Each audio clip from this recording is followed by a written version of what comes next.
let's see if you'll actually get the intro. It'll be the fifth. If it doesn't, it'll be the fifth time that I didn't do it right. Okay, everybody that's in the stream, disclaimer before we get in today's podcast, we are not going to be reading chat like always, and I figured since we're not going to start recording it until after we actually start the podcast, that we might as well make this disclaimer because some people don't understand that and they get like really pissed off. But I'm sorry, that's how it is. But fuck. You good, Nick? Make sure it talks for a second. I want to make sure they can hear you. Okay, they can hear you. They can hear me. I'm good to go. Okay. Without further ado. Yo, what is up, everybody? Welcome to the Blind Rage podcast with your host, Mike. And Nick. And today we're going over something a lot different than we have previously, and it's also something that's been waited for a long time to do, and that's a it's a 2021 CDL Pro tier list with, we're gonna be ranking everything in D to S tier, the classics, and you've seen this from other creators, so why not see it from us? And without further ado, let's crack into it, Nick. Alrighty, yeah, like Mike said, let's crack right into it as we do as tradition around here for those of you who are new viewers. We like to start off by cracking open a nice Dr. Pepper, and the doctor is trying to cut me down to one Dr. Pepper a day, guys. Can y'all believe that? With all my stomach issues and everything going on, they're trying to cut down on me, guys. So I saved it for the podcast for you guys, so y'all should feel special. Okay, yeah, okay, so just once again, a disclaimer in the actual podcast itself. Whenever we do this tier list, I am, due to the current hardware that we have, I am unable to have the tier list, like, in a reasonable size, really close. So I have to basically have it where it's like this, and then, actually, oh, fuck, I'm fucking it all up, shit. Sorry about this. So we go like that, and then we go like this, and then we full screen this. Okay. Boom. Okay. Oh, fuck. Sorry. Once again, sorry. But, okay, yeah, guys, so this is what it's going to kind of look like. We're going to have the taskbar at the bottom, which is very unfortunate, but that's how it's going to be. So, like Nick said, let's get right into it. So, this one's going to be an easy one, as well as it's going to be one that we don't really have to put too much thought into, is a BZ. So, what do you think of your boy BZ here? Yeah, well, you guys know I might be a bit biased. Just I'd say a little bit more than a bit, but you know. Just a little bit. I like my boy BZ. He's been my favorite pro for the last like 4 years now. Basically since, I'd say, officially since BO4. He's been my favorite pro. I'd say, I just like his play style. I play very similar to him. So, I have to stick my man with a good S tier rating. You know what I mean? He got that freaking. He almost hit that 3-peat, man, back to back to back. Him and Simp both with the United winning it in BO4, and then on MW they came in second on Atlanta FaZe when they almost won, and they lost to Dallas Empire. And then here in Black Ops Cold War they came out on top. So you gotta throw them in that S tier. Just been dominating for the last 3 Call of Duties in a row for sure. So you gotta throw them up there for sure. Well, what do you think, Mike? Definitely an S tier. This is one that I didn't even have to think about. I seen a BZ and I'm like, automatic S tier here. I just start, like, some of these players were OGs back in the day, so like I don't have as much information to go off of. I'm not as experienced as Nick whenever it comes to the CDL. However, in this case, even though I've only watched him for about 2 years now, you can easily tell that your boy BZ is an S tier. As well as, like, his playstyle, like we said, kind of matches Nick's playstyle, and overall a top-tier player. One other thing another disclaimer, I guess, everybody in the podcast hates me now, disclaimer, but, we're, like, if I call some of these players by their real names, which I'm going to end up doing, or I'm going to do by default, Nick's going to mainly call them by their actual gamer tag. However, if I... correct Mike if he does, but like with Hook, he might say Kyler. I'm definitely gonna call everybody by their first name unless I don't know it, but like you can kind of tell the people that don't know their first name, like what their gamer tag is. But that's definitely something that's going to happen. So let's get into the second one with Lamar or accuracy. What do you think about him? See, this is kind of a tough one because if you base it, because obviously we're basing this off of all time. We're not basing this off of like, Well, this is a 2021 tier list. That's why we can base it over all time. However, it's mainly like for this year. But yeah, well, I mean like overall throughout like the whole like I'm still gonna base him off of like his whole career, you know what I mean? Even though 2021, I get it. So if you base it off of 2021, if we're gonna do it like that, then I'll say he probably is maybe like a C tier, I'd say. Like he wasn't bad, but he was not putting up the numbers that he could have, and that he did back in say World War II, or some of these other CODs where he completely took over. So I'd say C tier for Lamar. Okay, give me one moment. Can I not edit this? And for those of you guys who, hopefully y'all can see this on my end as well. I do have them pulled up back here behind me, so if y'all are wondering, I know it's not ideal, it's not the best. We're not set up properly like we could be, but hey, we're working the kinks out each and every week. It's getting better and better, so we appreciate your patience and working with us, guys. Okay, I guess let's get into the next one here. This one we don't have a whole lot of information to go off of because, like we said, we have a lot of these teams towards the end of champs and after, not towards champs, but in between. They started making a lot of roster changes, or roster mania, mid-season or whatever like that. So we don't have a whole lot to go off of. But what do you think of Alex? Alex, I'm gonna throw him in the D tier. I'm not gonna lie. I'm not trying to, throw him under the bus or anything, but I definitely feel like he underperformed. I felt like Zed was doing really good on that Royal Ravens team. He was helping them out a lot. He was making the plays. He was their in-game leader, I felt like, especially in the comms. And then they benched Zed and brought in Alex, which I was like, I get it, but Alex hadn't even played at the beginning of the year. He had that thumb injury. He had everything else going on. So I was like, okay, if he comes back and he performs, that's great, but he came back and I felt like he played just, mediocre. He didn't come back and show out and perform and let everybody know, he was here to he didn't make a statement at all. Yeah, exactly. So I feel like for sure I would give him a D tier.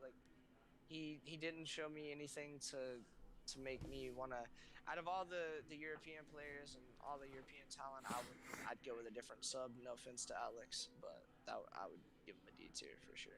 Okay, the next one here, Papa App. Once again, I'm not exactly sure if you want to go off of overall or yearly, because that would change. Everything changes differently, Yeah, it depends on. I guess we'll just do the 2021. Since that's what we're how we started it. Yeah. But don't let me. That's what I was about to say. I'm gonna take this one because people that I have more info on, I'm gonna give a little bit more. So, well, let's go with Papa At here. At Papa App, a father, a husband, all that, and he's a COD pro. He's not old, but he's older in the COD community, and he's definitely a really good player overall. And I kind of wanted your opinion on this as well, but I was thinking probably a B or C tier. He's definitely really good, and he has his moments, but it depends on, the year and depends on how consistent he is. Yeah, I don't know. I would throw him in, I want to say B tier, but at the same time, I feel like if we're basing it on 2021, I'm gonna throw him in C tier. Because we could give both. Obviously it would be one tier, but we could give both. What we think he would be here and what we think he'd be there. Yeah, I mean, I would say overall, for 2021, I would put him in C tier just because most of the year, yeah, he was kind of up and down. Like he did have some moments, especially at not champs, but basically what was champs for LAG. Their major five. That was their last time getting to play. So when they played that, they were, their backs were against the wall. They were getting slammed, and apathy showed up to play for sure. And apathy, going on a freaking 8 streak and then turning around and going on a 10 streak. He was letting them know he did his thing for sure. So, but I'm gonna give him a C tier because I feel like most of the league was like just Yeah. ahead of him as far as not just, I'm not gonna say raw talent because he definitely has the talent, but they're just ahead of him as far as like movement, and they're just more cracked. I feel like. So Yeah, that's definitely I'm true. yeah, so I'm gonna give him a C tier. Like once again, this is completely up to you. Now that I think about it, we could do it as like obviously we want to give both opinions because they definitely change from like overall to yearly. However, I feel like if we did the whole yearly thing, we'd probably receive a lot more controversy because we'd put some players higher and lower than other people would like. So that's completely up to you what you want to have it set to. However, that's definitely something to be aware of. Well, I mean, as we explained, like anybody who's listening to this, if you get offended, I mean, clearly, like we said, we're doing a list based on like the 2020. This is like based off of how they performed in Cold War during the Cold War season. So, if we say Clay or Krim, let's say like when we get to Krim, if we give him a lower tier than you guys, oh, you didn't give him S tier. It's like, well, dude, Krim wasn't S tier during Cold War. I'm sorry to tell you, but he wasn't. If he was, like maybe it was for like one event or one weekend or something, but it wasn't consistent throughout the year. He wasn't consistent enough to be an S tier. So anyone who's offended, just know now it is based on the 2021, on the Cold War season. So just y'all take that with a grain of salt and think about that, like look at it from the same light that we are. But yeah, we can go ahead and move on, Mike. Give me one moment.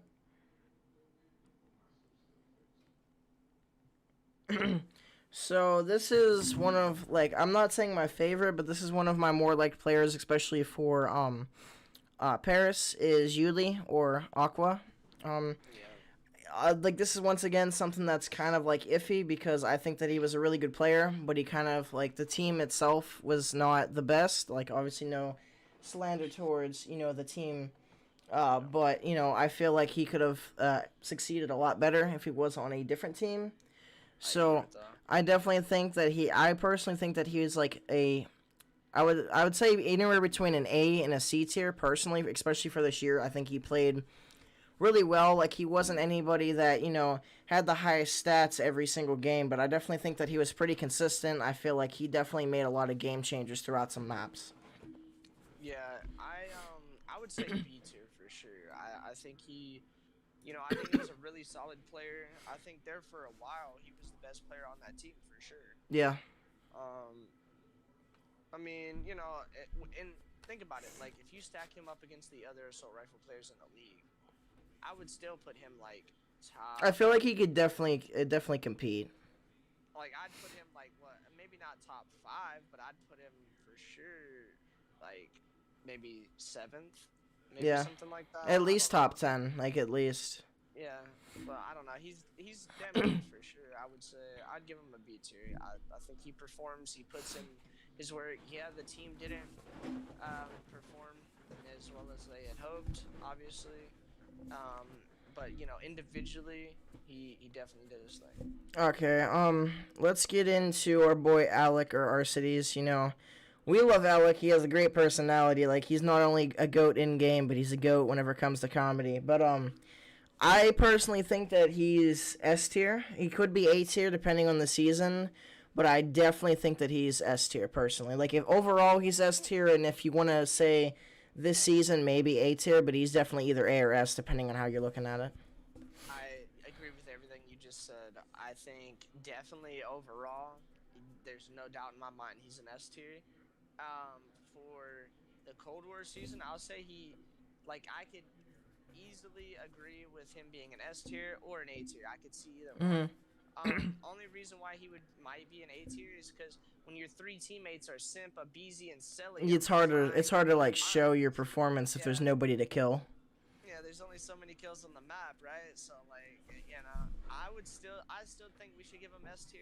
I'm definitely down for S tier. It just depends on So what map you're like, what series. One yeah, series he might drop one less kill than the other series, and that makes him A tier. But yeah, like obviously he has his bad games. Anybody in S tier, like just like everybody else, has bad games. But he's definitely a very consistent player. He's a very level-headed player. I think he has a great personality in my opinion, and he's also like has his priorities straight. So I definitely think that he deserves an S tier, or like I said, guys, depending on how he's depending on how he's performing and how he's viewed, he could be A, but he's definitely either A or S, regardless of like the year. yeah. Okay, I don't want to hog all of him myself. However, this is definitely someone that I think I'm very fond of is Asim. Once again, like I feel like NYSL did really good. So I don't think it was as much of Paris' situation where, Yuli got held down, but I definitely feel like he could perform with some of the higher, like the top like not topper, but higher teams. I definitely think that this year he performed like very well. He's not like a rookie, but like he's definitely newer to the COD scene. So like it's good seeing him succeed like this. And I definitely think that he's consistent. So I was thinking probably like A or B. It depends what you think. We could be even higher or lower, but that's my personal thought. Yeah, I would say, with all the, you see, because it's not just his performances, his consistent 40 bombs that he was dropping and all Yeah. that. It was the fact that he was dropping the 40 bombs while, basically being that second IGO on his team, Yeah. calling out constantly. And he was being route man, doing the dirty work, picking up the scrap time, all these different things. And to me, like that holds a lot of weight for me. That means a lot. And with him being able to do all that and still, you know, be able to perform the way that he did, I would say he's A tier. I wouldn't go S tier, obviously, because he's not like he could be there, but he just doesn't have enough accolades and stuff like that under Yeah. his belt. So I would give him A tier. Yeah, I definitely think that pretty much exactly what you said. Like he did all the dirty work and still performed very well. And I feel like actually most of NYSL, but I definitely think Asim's comms were very calm and collected and very clear. Unlike some other teams or some other players have very loud and obnoxious comms that can get confusing. His comms Yeah. were definitely good. How he treated his teammates was definitely good. So I definitely think that he's an A tier. Yeah. So next here we have Assault. So let's see what you have to say about him, because like I said, I don't want to hog him all up myself. So Yeah, Assault. See, he's one of those guys. Like, you're not gonna hear a lot of people, you know, basically talking about him and speaking his name. But he's one of those. Like, he kind of flies under the radar. He does his thing. He gets his job done. He's a solid AR player. He can shoot straight just like anybody else. Obviously. I don't really know a whole lot. I think his comms are pretty good, from what I have heard. I'll say, like, I'll give him a C tier just because like he did his job, hmm but like obviously his stats weren't great and his team didn't do great pretty much all year. So I mean, yeah, like, he had some individual moments and he, did prove that he could step up in certain big game matches, like that match against FaZe when they won. He kind of did step up pretty big in that match. But outside of that, I would say like he pretty much, had a pretty not great. I wouldn't say piss poor, but he didn't have a great season. So I'd give him C tier. okay, next we have Attach. Okay, and I don't know how you guys are gonna feel about this one. You know. I personally think attach, and this could be, the recency bias, but we are basing it on Cold War, so that's okay, I guess. Um, but not just based off of Cold War, but if I had to keep it based on Cold War, I'd still give him a S tier. But I'm giving him S tier because of the fact, not just because of Cold War, but also if I had to base it off of all time, I think he is the most clutch player of all time. And yes, I know people say, accuracy being, Mr. Ice in his veins and all that, but attach, they have given him that title as most clutch player, especially after, that 4-0 comeback against that Minnesota had against Toronto. That was insane. And that was definitely a freaking game, in a series for the history books. That might not ever happen again. So we'll have to give him that S tier. I mean, I could see a world where they say A tier because he didn't, he wasn't God tier for the entire season. So I could maybe see A tier as well. But yeah, he was definitely one of the top subs of the league this year. Okay, next we have Benjamin Bentz here. And that's definitely, I kind of want to take the reins on this one, just because we can all kind of discuss this. Like he was doing good. Through speaking of 20 or from 2021, he was doing very good, and then he started to start performing a lot poorly, and he ended up getting to the point where he knew that he was eventually going to be dropped if he continued to play the way that he did. And then pretty much after he came to that realization, he stepped up his game completely. He ended up winning series that he would have never won if he wouldn't have reset his mind.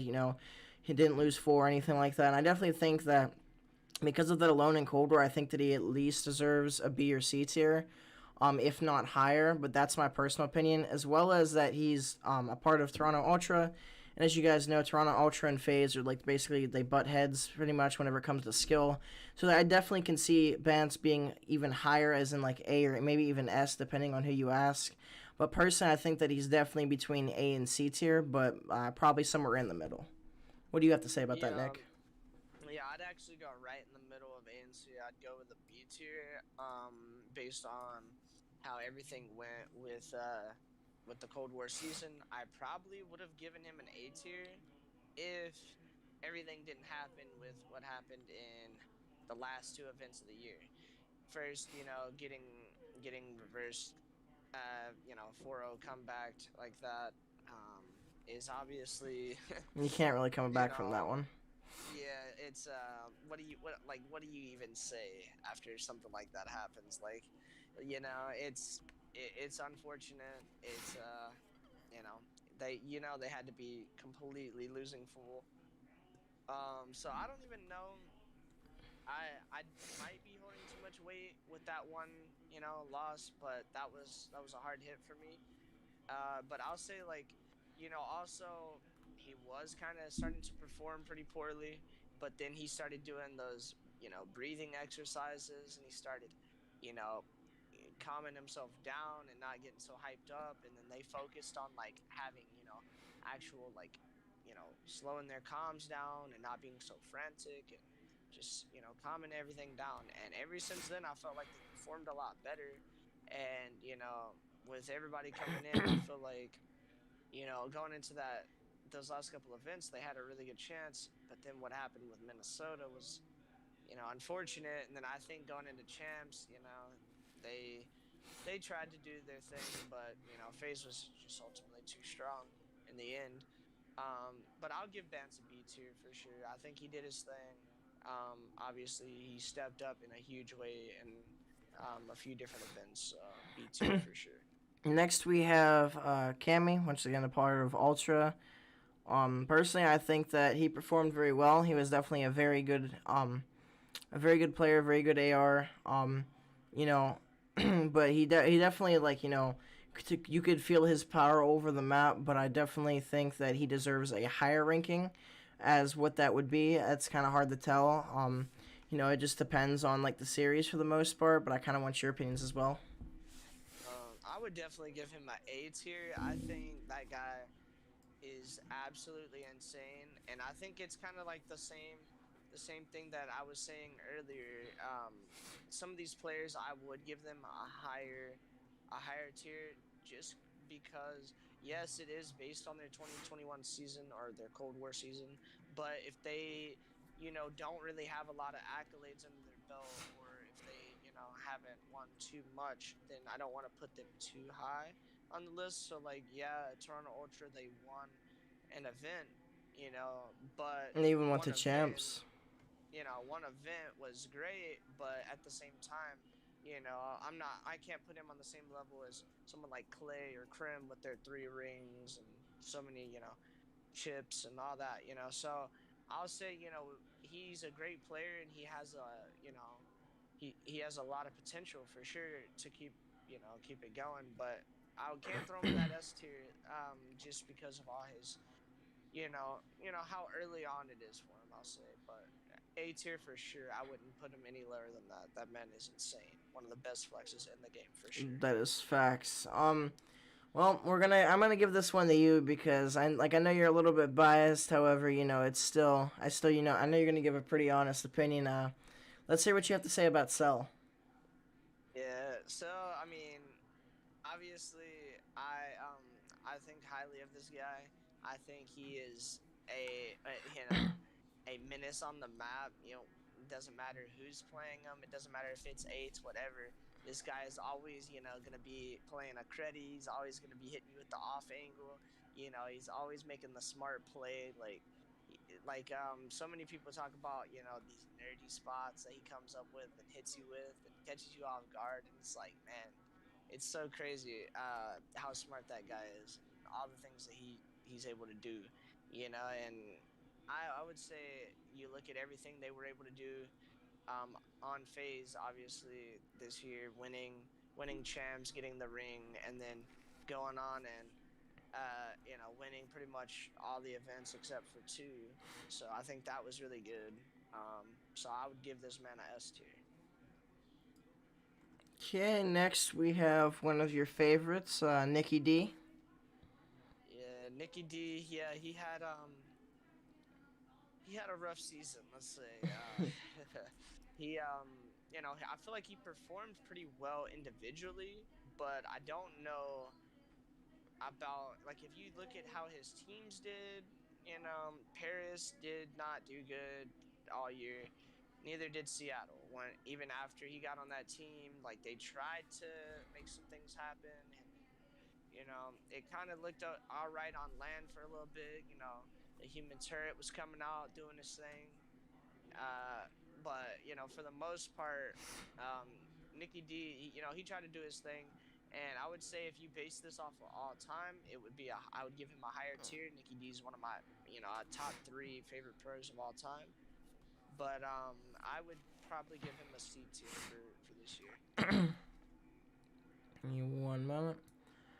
Okay, so the next one we have here is James Eubank. I think that's how you pronounce his last name. I'm not sure, but Eubank.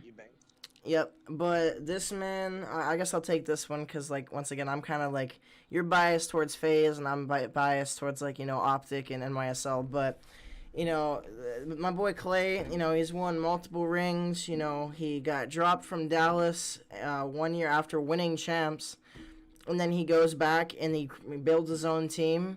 And he, like, definitely puts in work, and, like, NYSL, obviously they did not win champs, and, like, I'm pretty sure they didn't actually win an event. However, every time they did win, or, like, every time that they were placed, they always were, like, top in the event. They weren't always first or second, but they were definitely high up there. And considering what he's done with literally having 2 to 3 rookies, depending on who was on his team at the time, I think that being that player, being that AR, that anchor, being that IGL that makes all the plays, that makes all the calls on the map, like, keeps everybody level headed.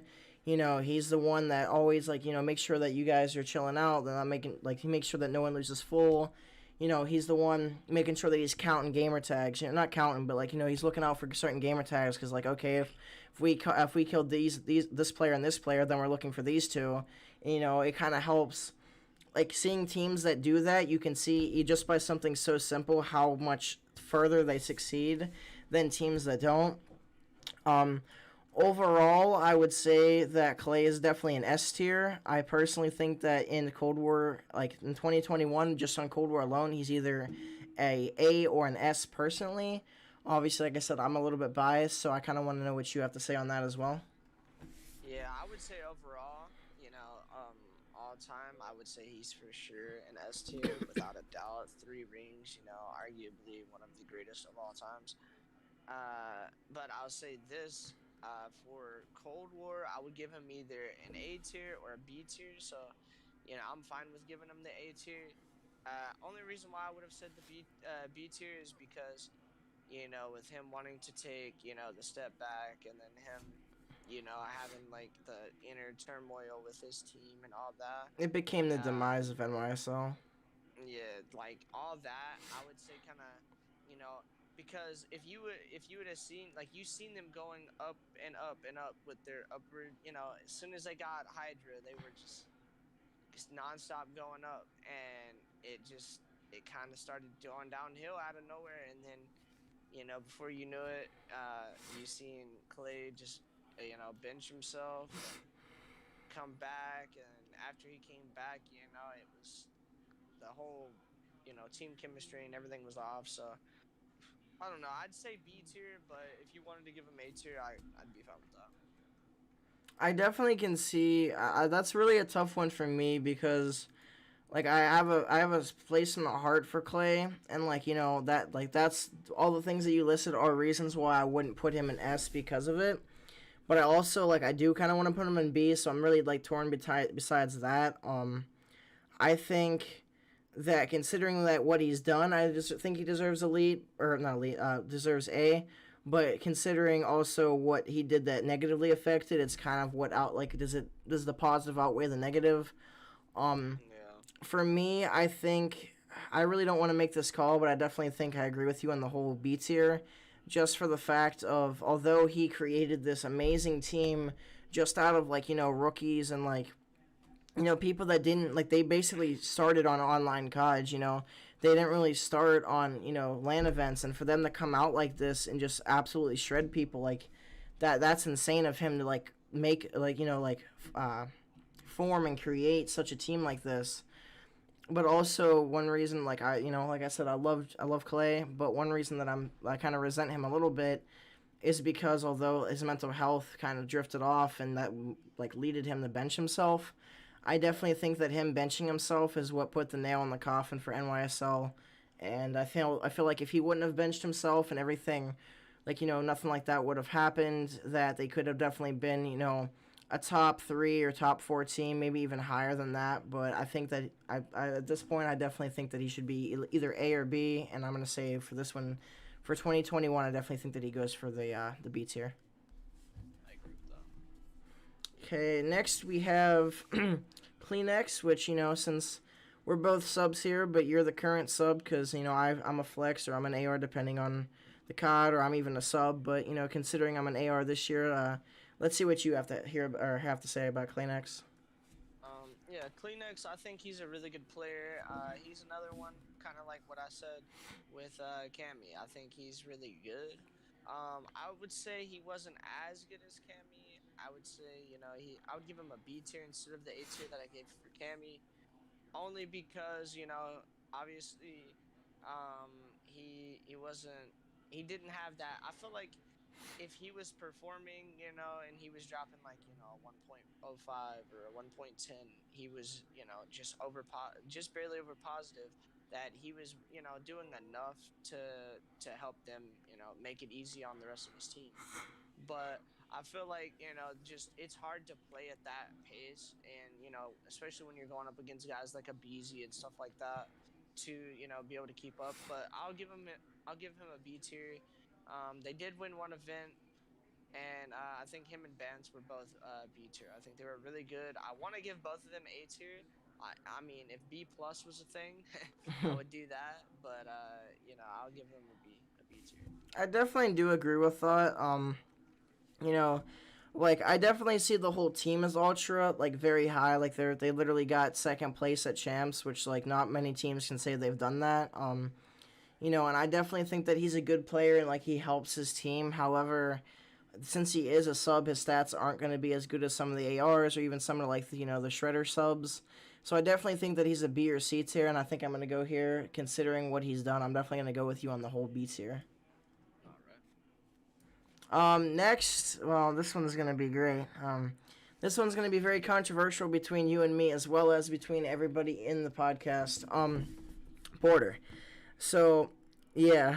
I think that personally, like once again, since I kind of want to like take over the people that are ARs, just because I'm an AR this year. It depends on the COD, obviously, but this year I'm an AR, so like I feel like I can address him a little bit more. As a teammate, there's nothing below E tier, I think. A, B, C, D, E. Yeah, there's nothing below E tier. When it comes to teammate skills, he's definitely below E tier, F tier. But whenever it comes to gameplay, overall, I would say that he's an S tier, but in Cold War, he was not so great. Personally, I would, considering his good and bad games, I would give him, a C or D tier, and that's personal. That's me personally, but I know you kind of have a vendetta against him. However, I know you're still gonna rank him pretty fairly. So what do you all have to say? Yeah, I plan on keeping it fair. You know what I mean? Even though I wouldn't call it a vendetta, but I just don't like the guy, the way he perceives himself and the way he carries himself and tries to just name call and call everybody out and shit. It's and now supposedly he's gonna be teaming with Neptune, which that's gonna be interesting, with the whole thing that he did with that. But as far as for him in the Cold War season, I do agree with you. I think overall he was an S tier, especially in Black Ops 2. Yeah, especially there, and some other CODs too. But I would say for Cold War, I would give him a C tier. I would say he was definitely not. I wouldn't say he was top 5 outside of maybe one event, maybe that second event of the year. Outside of that, maybe one other event, but for the most part, I'd say he's pretty average. Kind of similar to your Lamar, accuracy. Similar to that, to where old school veteran, definitely gonna get the job done. Definitely going to be able to get his teammates in line and, get everybody... Especially considering his rings as well. Yeah. Obviously that doesn't affect the Cold War ranking, but overall, considering his rings and what he's done, like we said, obviously S tier, but between this year, it'd probably be C or D. Yeah, I'd give him a C tier, though, for this year.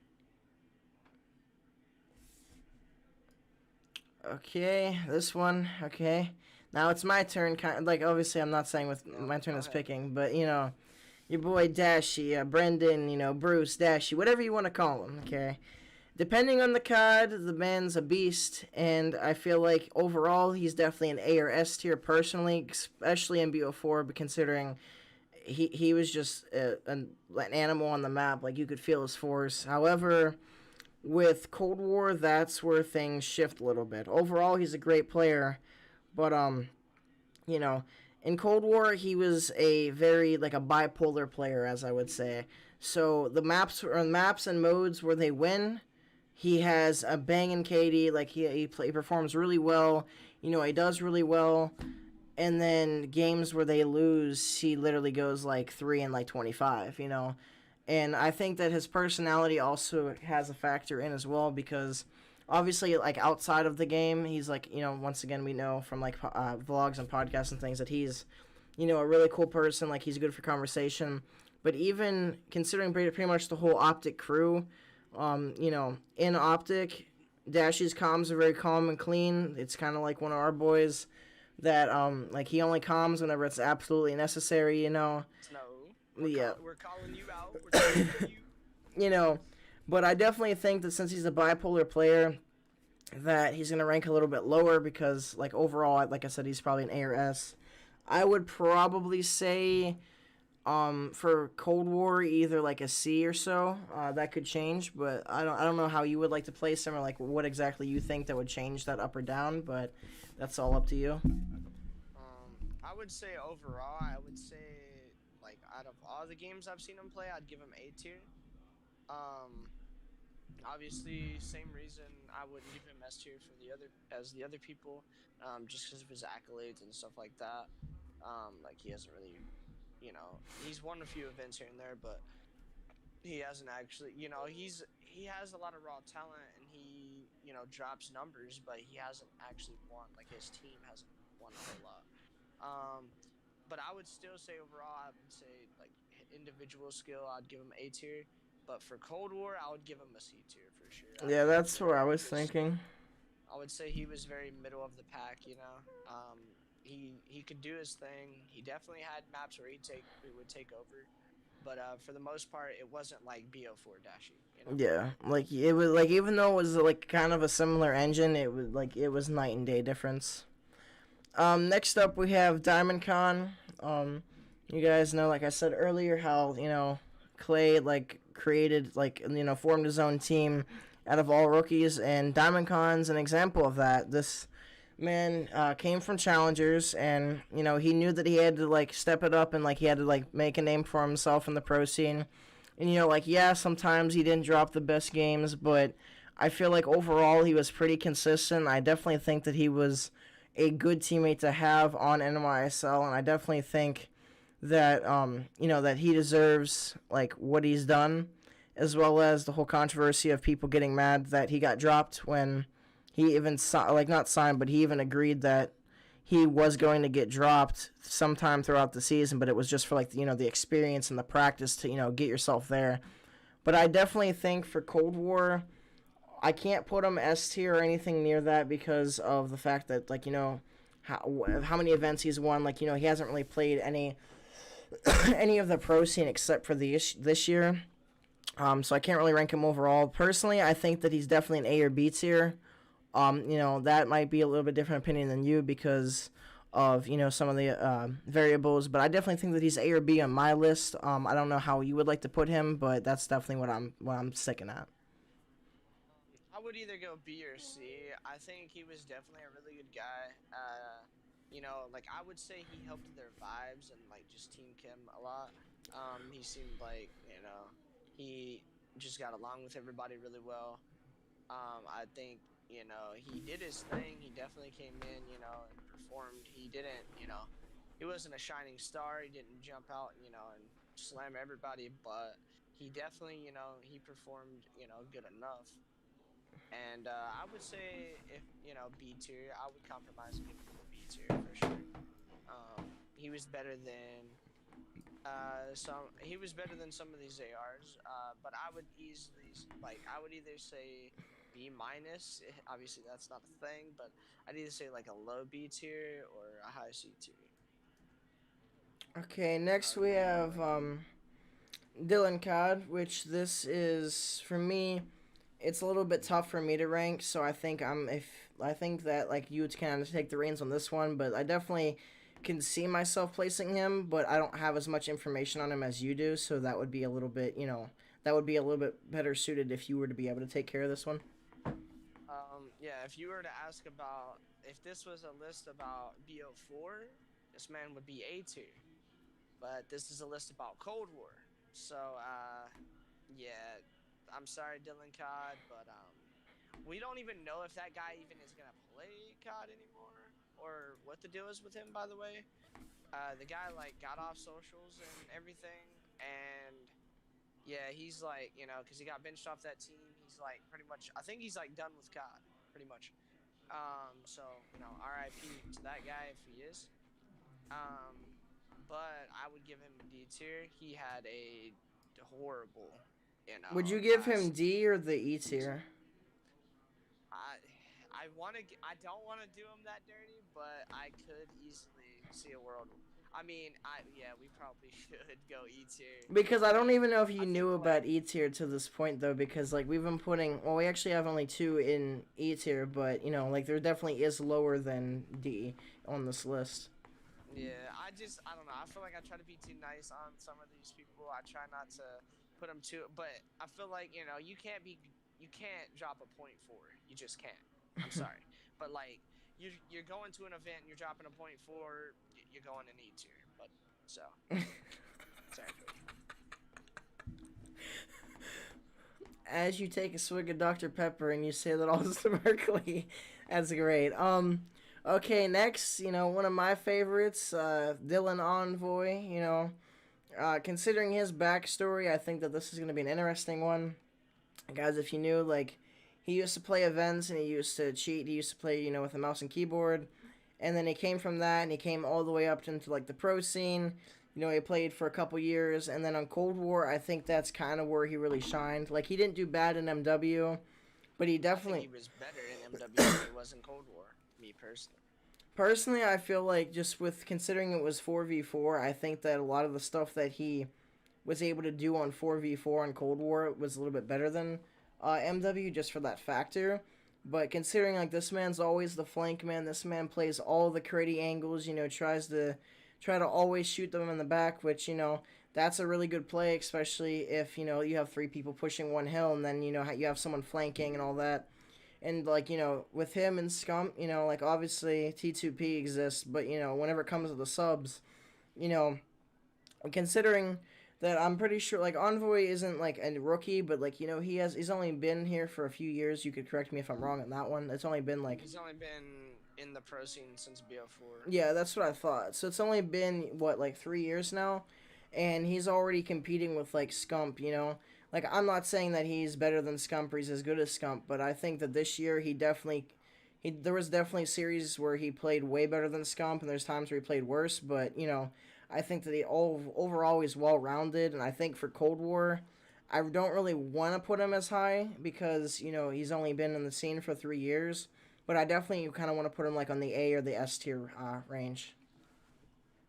Yeah, I think overall I would put him in A tier, but I think for Cold War I would put him in B tier just based on like team performance and like I said, some of those things like there were so many insane plays. Like if you looked at his game on MW like Saint Petrograd SMD or something, like Envoy would single-handedly win them rounds. Like he would flank the sniper, kill him, pick, snap onto the second, get the two piece, play his life, get the third, like something insane like that. Like I feel like those plays, like he just wasn't making the same impact in S&D that he did.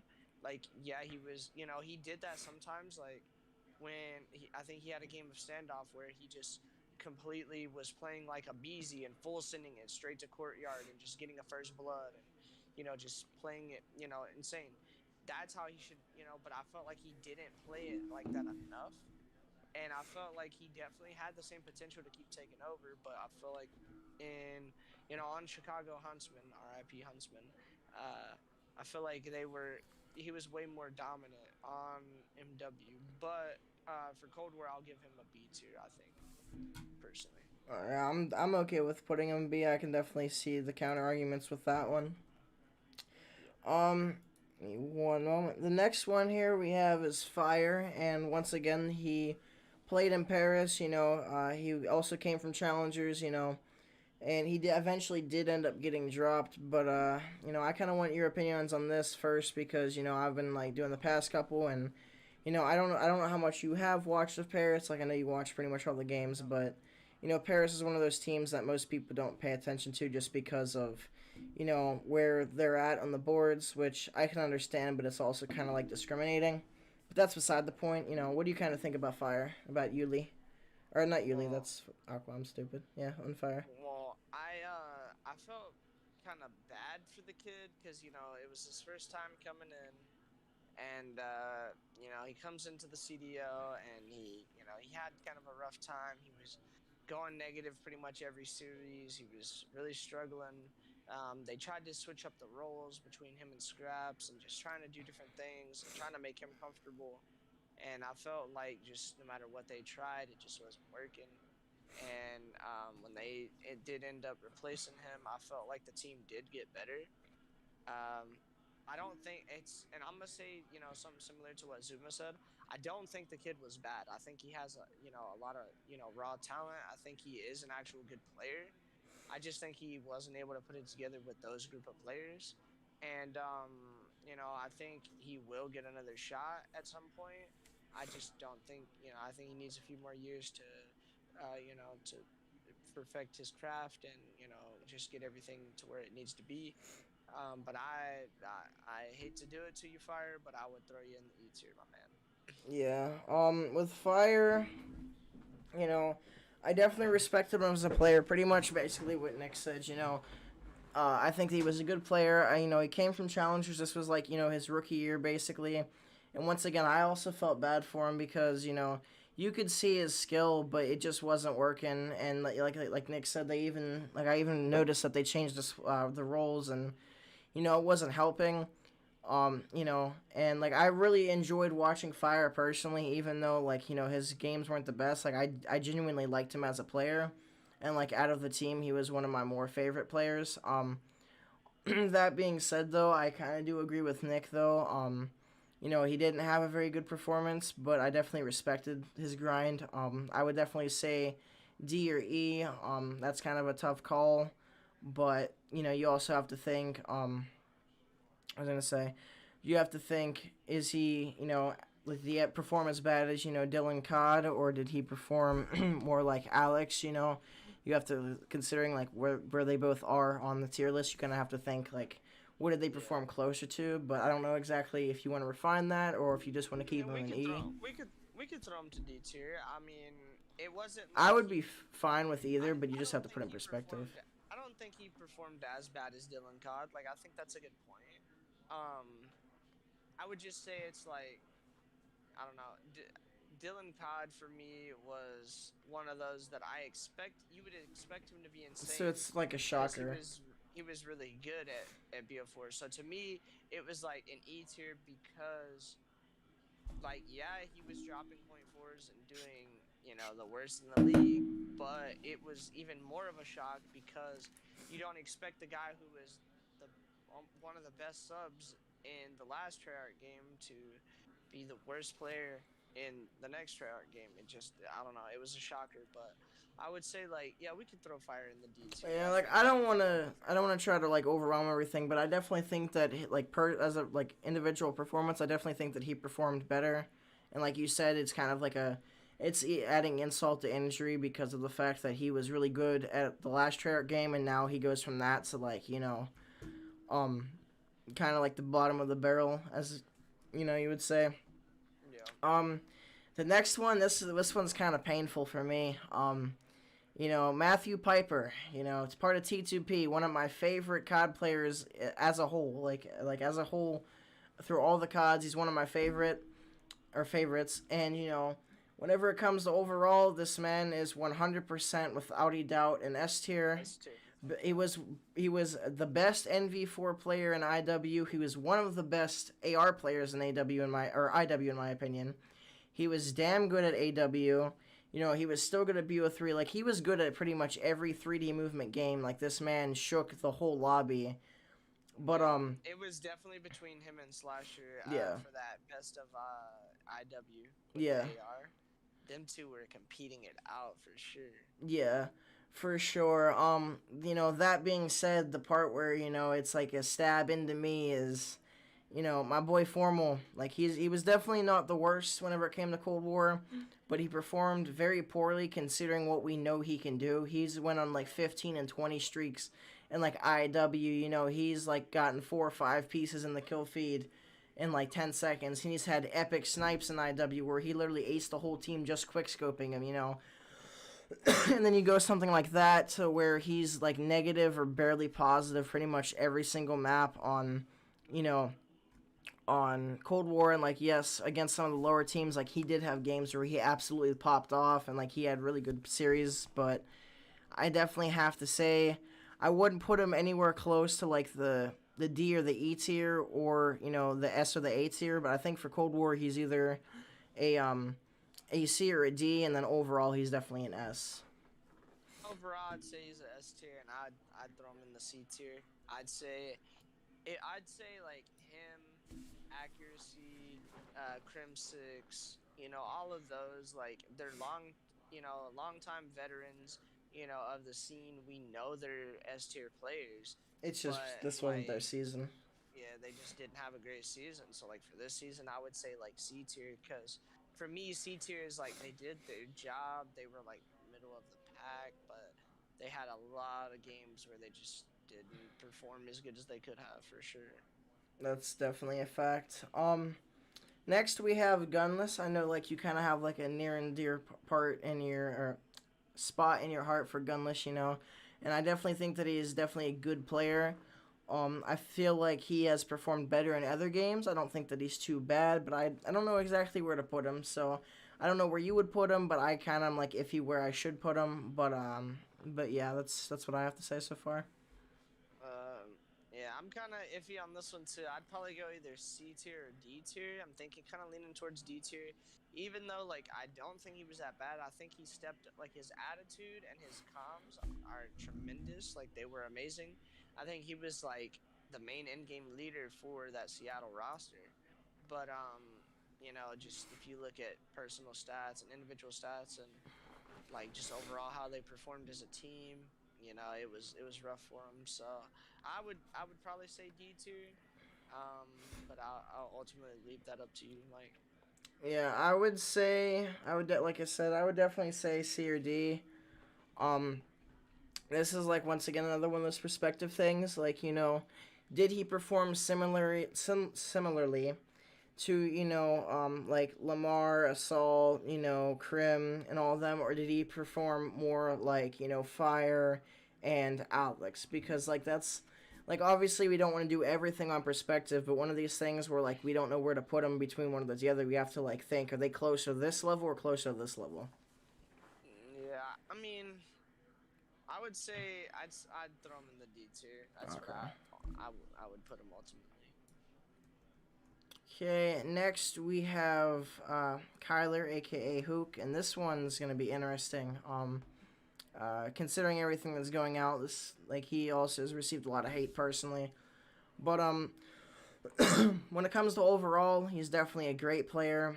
And whenever it came to MW, considering everything, I can't really evaluate him considering what we know now. However, whenever it came to Cold War, he was definitely still Hook the Nuke, but he definitely still had he was very good, and he had a series where he was just as good as he was on MW. But he also had series where he was still performing very well, and it was above average a lot of other players. But for his personal stats, he was playing below average for himself. Yeah, I would say overall, I would say he's an A tier. For Cold War, especially the beginning of Cold War, I would say like he was arguably like top three, maybe one of the best players in the game. Especially that first event, like he popped off for sure. On that Dallas roster. Um, After that, I think like he kind of didn't really perform as well with everything that was going on and everything that had happened. So overall, I would give him a C tier probably for this season. I can You definitely see know, that. Whenever he was on Dallas, he was when he was on Dallas, he definitely was very powerful, and like he definitely made the game changer between games. But then once it came to LA Thieves, it kind of changed. Actually, it was LA Thieves, correct? I could be wrong, but I'm yeah, I'm it pretty was sure. LA Thieves. Yeah, I thought it was Thieves. Okay, this one's gonna be interesting. Next is Hydra. Um, this man came all the way. He's from France, correct? I could be. Yeah, He came all the way from France. For his I could be incorrect, but I'm pretty sure his first pro league event, and he was dropping like 1.3s, 1.6s on everybody in the lobby, and that's one of the best performances we've seen from like a rookie. And for him to come all the way that far and make an impact like that, he's definitely like a very god tier player. And like we've kind of done previously, I don't want to put him in S because he has like a very little experience. However, considering what he did do on his little rookie year, bro, I can see putting him in S tier or A tier, but I don't think I can see putting him any lower, yeah, personally. I'd put him in A tier. That man's he's got like, I mean, how could you put him any lower than that with everything that man accomplished and how great he was? Even when the team wasn't performing, like individually, he was still doing his thing. And you know, you have to take into consideration the fact that the man was literally learning English Yeah, I was gonna while bring up the language barrier. dominating in COD. Like he had so much against him, and he was still popping off and doing his thing. So and his comms, not to roast some people. I'm not gonna name drop anybody, but they know who they are. They don't, he shouldn't be calling out and have better comms than some of these people who are, born here and actually, have known English their entire life. So Yeah, the fact that he was putting in that much effort and he was being that good and he had that much potential, that tells me a lot. So I would throw him an A tier for sure. I definitely agree with that. I could see putting him S, but I definitely agree with him on A. Next we have Ender or Illy. Once again, like overall for him being relatively new, he's definitely like an A or B tier overall. With Cold War, considering what happened with him, how his role got switched, and all that, he didn't perform as well. I don't think that he was a very bad player, but I definitely don't think that he was good as he was before. I would. I don't really want to put him. I would probably put him like B or C and potentially D, but I definitely could see him around like the B or the C tier, probably close to the C tier. Yeah, I'd put him in the B tier. I'd say overall I'd throw him in B tier. But because he does have the ring, and he is a really good player, and he's very smart, and he knows the game in and out for sure. But I would say he just didn't perform as well as we know he can, and Yeah, he look didn't. at him in MW. Like he was god tier in Yeah, MW. yeah. So we knew that he was capable of more, and we expected more out of him. So the fact that he didn't really show us that in Cold War, I would say give him C tier. Him and Porter both kind of had a average year, I'd say. Yeah. Next we have Kenny, and I guess I'll let you take this one because like once again I'm pretty. I could be wrong, but he was a flex. He was or not a flex. He was a sub. I could be wrong or a flex. I'm not. I don't He remember he was a exactly. flex. That's what I He thought. I wasn't yeah sure if it was a sub or a flex. So yeah. For a while he was a flex, and then they switched him over to main AR. When they because for those of you who don't know, uh, that team switched up quite a bit. They made like yeah, 19 roster changes, which is insane. Um, but they they ended up when they benched Slasher. That's when Kenny took over as the main AR, and when Kenny took over as the main AR, they had Draws on the flex, I believe, and then they had Venom and TJ on the subs, I believe is how it went. And then they, eventually had John on the sub as well, and stuff like that. But as far as, with Kenny dealing with all the different switching and all that, I think, like ultimately since BO4, he's really not wanted to run a sub. He's kind of leaned more towards the AR ever since the Maddox thing. It just really always depends on the game, but he's been liking the AR a lot, and he definitely did his thing. Even once like he was the main AR, like he was, even if they were losing, he was putting up really ridiculous stats. Like he was being the hard carry for that team there for a little bit. I got to give Jazza his credit too, but Kenny was doing his damn thing. So I would definitely give Kenny a B tier. Obviously, just because placings weren't that well and everything, but individual stats and stuff like that, he definitely did his thing. I can definitely agree with that. Seeing Kenny and beats there. Um, the next one I'm gonna give to you off rip because although his playstyle isn't exactly the same, he's a main sub, and he's the one of the IGLs, pretty much the main IGL for the most part. So let's talk about Looney. Yeah, Looney. It's a bit unfortunate what happened. Obviously didn't get to play the whole season. Got benched because he wasn't performing as well as they had hoped. He just, obviously Looney's one of those players. He could be dropping point nines and they'll be winning the game just because he's doing the dirty work. But unfortunately, he was dropping like point sevens, and it wasn't, one of the smartest players in COD for sure. It just wasn't working for him. He wasn't able to put it together. So he did retire. That's unfortunate. R.I.P. to Looney. But Dan's gonna be set up great. He's gonna be on a in a great spot on a great team.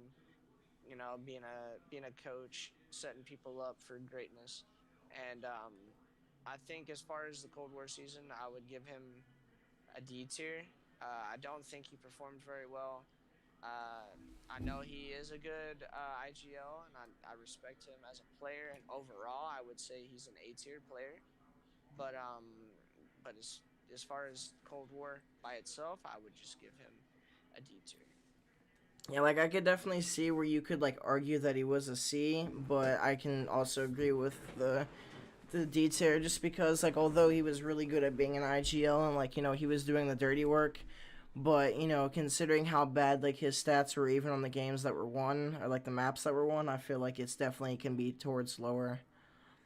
Um, next we have Mac, which once again is a rookie for this year, created by Clay. I feel like he performed kind of average, but considering he was a rookie, I think that was pretty good for him being average.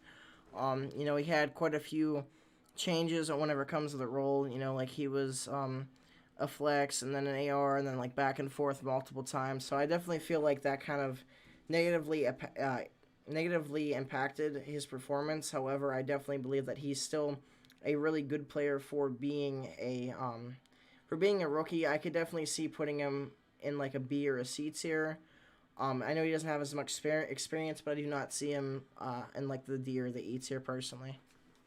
Yeah, I would probably throw him in the C tier. Like I said, if B minus was a thing, I'd have a lot of people there. Um, but I feel like C tier is a great spot to throw someone who was do it like they did their thing, but they were just they did their job, but they didn't overperform. They didn't they weren't a shining star. They didn't show out. They just kind of showed up and did their thing. So I would give him a C tier. Okay.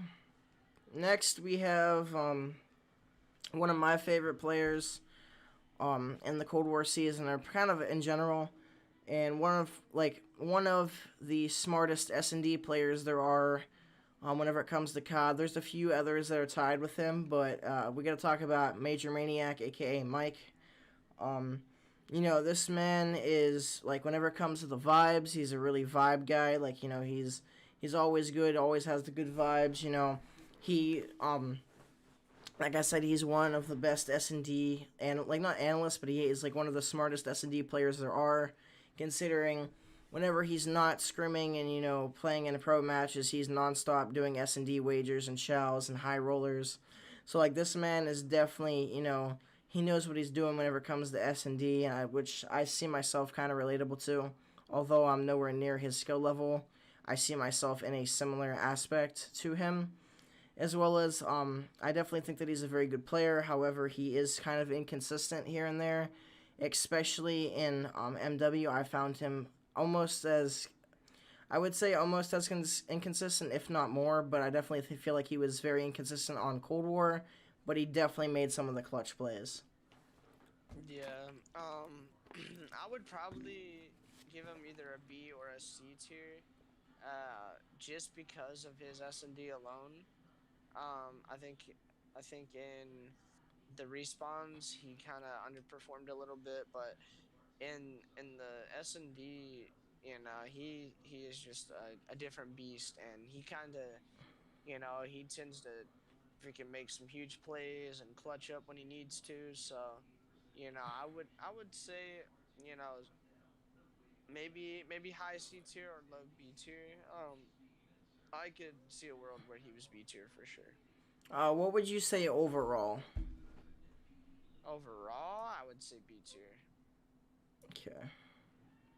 Yeah, I think that I'm gonna put him C tier whenever it comes to Cold War. Although, like I said, he's one of my favorite players. I really like Mike. I really respect him as a player. I feel like, although it was kind of like the opposite of Optic, whenever like the first major came out. The first major for Optic they were a respawn team and they would mow everybody down and respawn, but they couldn't, find an S&D. And with Mike, it's not entirely the opposite, but it's very similar to the opposite, as in the sense of, like whenever it comes to S&D, he can carry the team. Metaphorically, he can carry the team for the most part, and make some of the clutchest plays there are. However, whenever it gets down to, the part where it's respawns, although I don't feel like he is a complete handicap, I definitely think that he doesn't perform as some of the other players at respawn do that are decent at both. You know, it's definitely definitely a master of one versus a jack of all trades type thing. But I definitely don't think that he's bad at respawn. But I definitely think that he underperforms at respawn personally. Yeah, I think it was just their hard point that was mainly horrible. Like their control was kind of like 50-50. And their S&D was like really good, but their hard point they really did struggle on it for most of the year. And then, they kind of turned around towards the end when they, absolutely murdered Toronto. So, there's that. Give me one moment.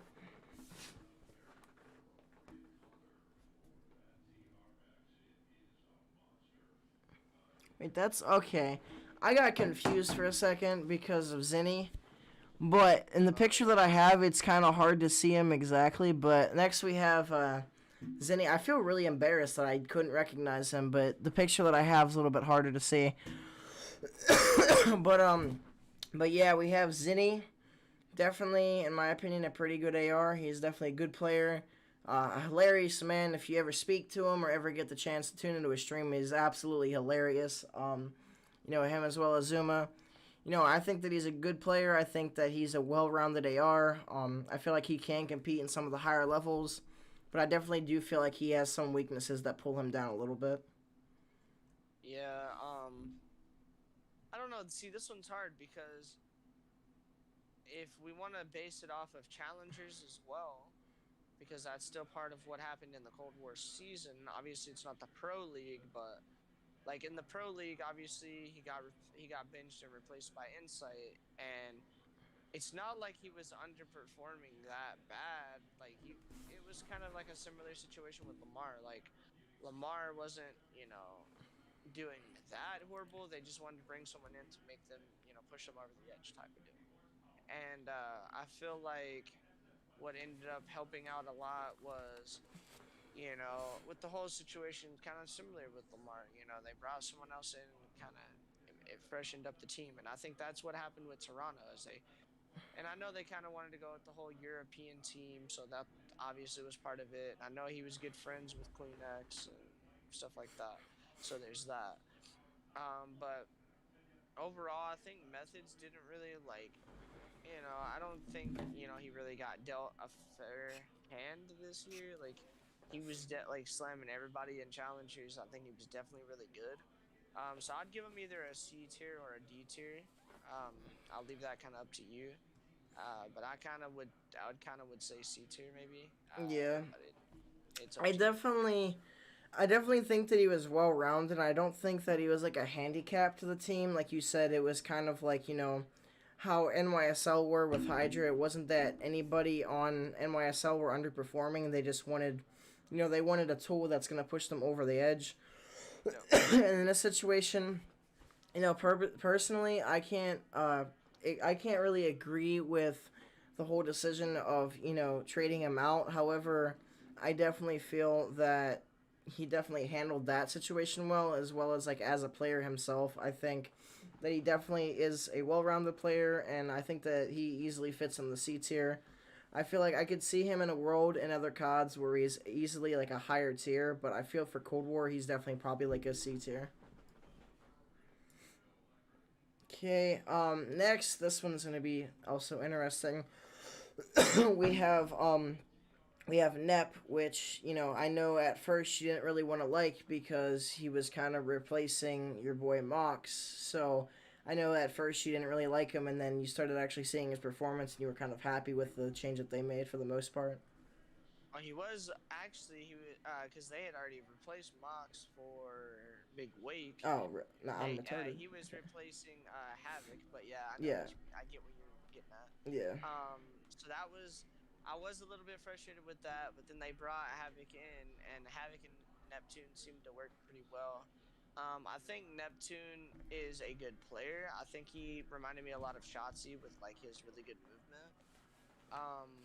But I think like he just makes more bonehead plays than Shotzi does. Like, and he's not as quite as good as Shotzi when it comes to playing his life, and just finessing and stuff like that. But I think for the most part, when I'm looking at Neptune, I would say like it was his rookie year. He did okay. He had a few games where he absolutely clutched up and won them the game. Like the game that jumps out to me is like this checkmate hard point. It was like major 5 or something like that, and they were up against LA Thieves, and they pretty much won that game because of Neptune going on like an 8-man or an 8-kill streak or something like that. And he definitely has his moments, but I would give him like a C tier probably, or a C or a D. Once again, a lot of these players I would throw in the middle of the pack just because they performed, they did their job, but they weren't over the top. They didn't do enough to prove to me like they even being worthy of B tier. So especially with him not really winning any events, not having any accolades under his belt or anything. So it's hard to rank him any higher than that, really. Personally, I'm definitely kind of there with you. But once again, going off the perspective thing, I can definitely see him keeping up with more of this the C tier players than I can performing as badly as the D tier. But I can definitely see a world where that's interchanged. And I seem to be a lot more kind hearted towards some of these players, and you're more like realistic. But I definitely think that he's either a C or a D for Cold War. But I feel like he performs closer to what the players in the C tier perform as. But I can definitely see both arguments. Yeah, we could throw him in the C tier. I think he was good enough for C tier. Next we have Sam Larue, aka Octane, aka the Human Turret, or on BO4 the ICR up close shot punch murder everybody guy. You know, this man, whenever it comes to BO4, he was definitely A or S tier considering what he did on BO4. But that being said, Cold War is not BO4. Although Octane is a very good player, he earned his name, the Human Turret, for a reason. I feel like I don't feel like he's washed. Like a lot of people make fun of him and say that he's washed. I don't think that's the case, but I definitely think Cold War was not his game. And I definitely believe that he underperformed, and like considering his perspective, he underperformed extremely compared to like what he could do in BO4 in the last Treyarch COD. I can definitely see him as a middle of the pack for Cold War. I can also see him a lot lower because he did have some subpar performances. So I don't know exactly what I want to do yet, but I definitely want to hear what you have to say. Yeah, I'd probably throw him overall. I'd probably throw him in A tier, but for Cold War, he definitely was underperforming compared to normal. I would throw him in probably C tier. Yeah. I wouldn't put him in. I kind of would say D I tier would say based on C or D. performance. I would say D tier based on performance, but like I don't know. I feel like individually he did enough to show me that he's a C tier player. For Cold War, plus he did have a couple events where I feel like he did really good. Um, or at least he showed me enough to prove that he could be C tier. Okay, next we have Big Wake. Like I discussed earlier with the whole Major Maniac thing, this is very similar with Wake. This man is one of the best S&D players there are in the competitive scene. I only have for the most part good words to say about him. He was an S&D star. Like, yeah, I don't know too much about his respawns, but whenever it comes to like S&D alone, I would say that he's an S tier player. However, that's not what we're rating them off of, because in S&D, literally like I think it was 5 or 6 series in a row, every S&D he at least had double digits, but most of them he had like 13, 14, 15 kills. And I could be wrong on this. It could be someone else. However, I believe he set the record for the S&D kills in like not overall, but the S&D kills in one game in Cold War. I could be wrong about that though. Well, I know Insight did it his first game. He dropped like 18 Yeah. on Miami. Um, and then I think Priesta dropped 20 later in the season, something like that. So yeah, I don't know, but yeah, Big Wake. I think he's a really good player. Really great at S&D. I think it's pretty similar to Mike, but I'd put him a little bit under Major Maniac. Um, I would probably say he. I would say like he's a little bit worse, but I'd still give him. I'd still throw him in the C tier. I I definitely agree with the C tier for Cold War. I could see him in a world where he's in B, considering his S&D, but considering respawn is 2/3 of the map, or not 2/3. It's what, three fifths, 3/5. Okay, it's 3/5 of the series. So like a lot of S&D kids, like obviously we're S&D kids, but not to this extent. But a lot of S&D kids make it in the pro league because of their S&D skills, but then they end up in situations like Wakes and others where they're really good at S&D and they make up for their respawn, but their respawn also penalizes them a little bit. Yeah. I personally think that off of Cold War, I definitely think that Wake is a tad bit better than Mike, but I can definitely see once again the opposite where people think that Mike's better because I love both players. I'm a big fan of Mike as a streamer and as a player and all that, but I can definitely see both worlds of that. Yeah. Next, we have someone that I personally like, but I know has a lot of hatred, is Haggy or Chris or, Parasite. Personally, with his situation, he kind of got the short end of the stick in this situation where he basically with Diamond Con situation, like to an extent where he was told, hey, you're gonna be on the team, but as soon as we find someone that completes all of the EU part of it, you're out. And I personally feel that if that wasn't the case, that he would still be on that team because I think that he single single-handedly performed somewhat like potentially the best on the actual Ravens team in my opinion. He was definitely a well-rounded player, and I feel like he was kind of handicapped in a sense, but I also feel like there was times where it was the opposite, where they got handicapped by him. But I found that extremely rare compared to the times that he outshined everybody and made those plays that made them win series and maps. Yeah, I think his S&D and his control was really good. And I think he's really good about trying to get spawns and to try to keep track of things like that when it comes to hard point, when it comes to different things. He tries to hyper focus those things and be very vigilant of those things. Um, I'll say, I don't want to be unfair to him. I don't want to say that he really was performing as bad as some of the people in D tier. So I do kind of want to throw him in C tier for that reason, but just for how short of a stint he was there and everything, and with all that, it makes you want to throw him in D tier. I'll ultimately leave it up to you, but I mean, based on if you based it only on stats and didn't look at anything else, I'd probably say C tier.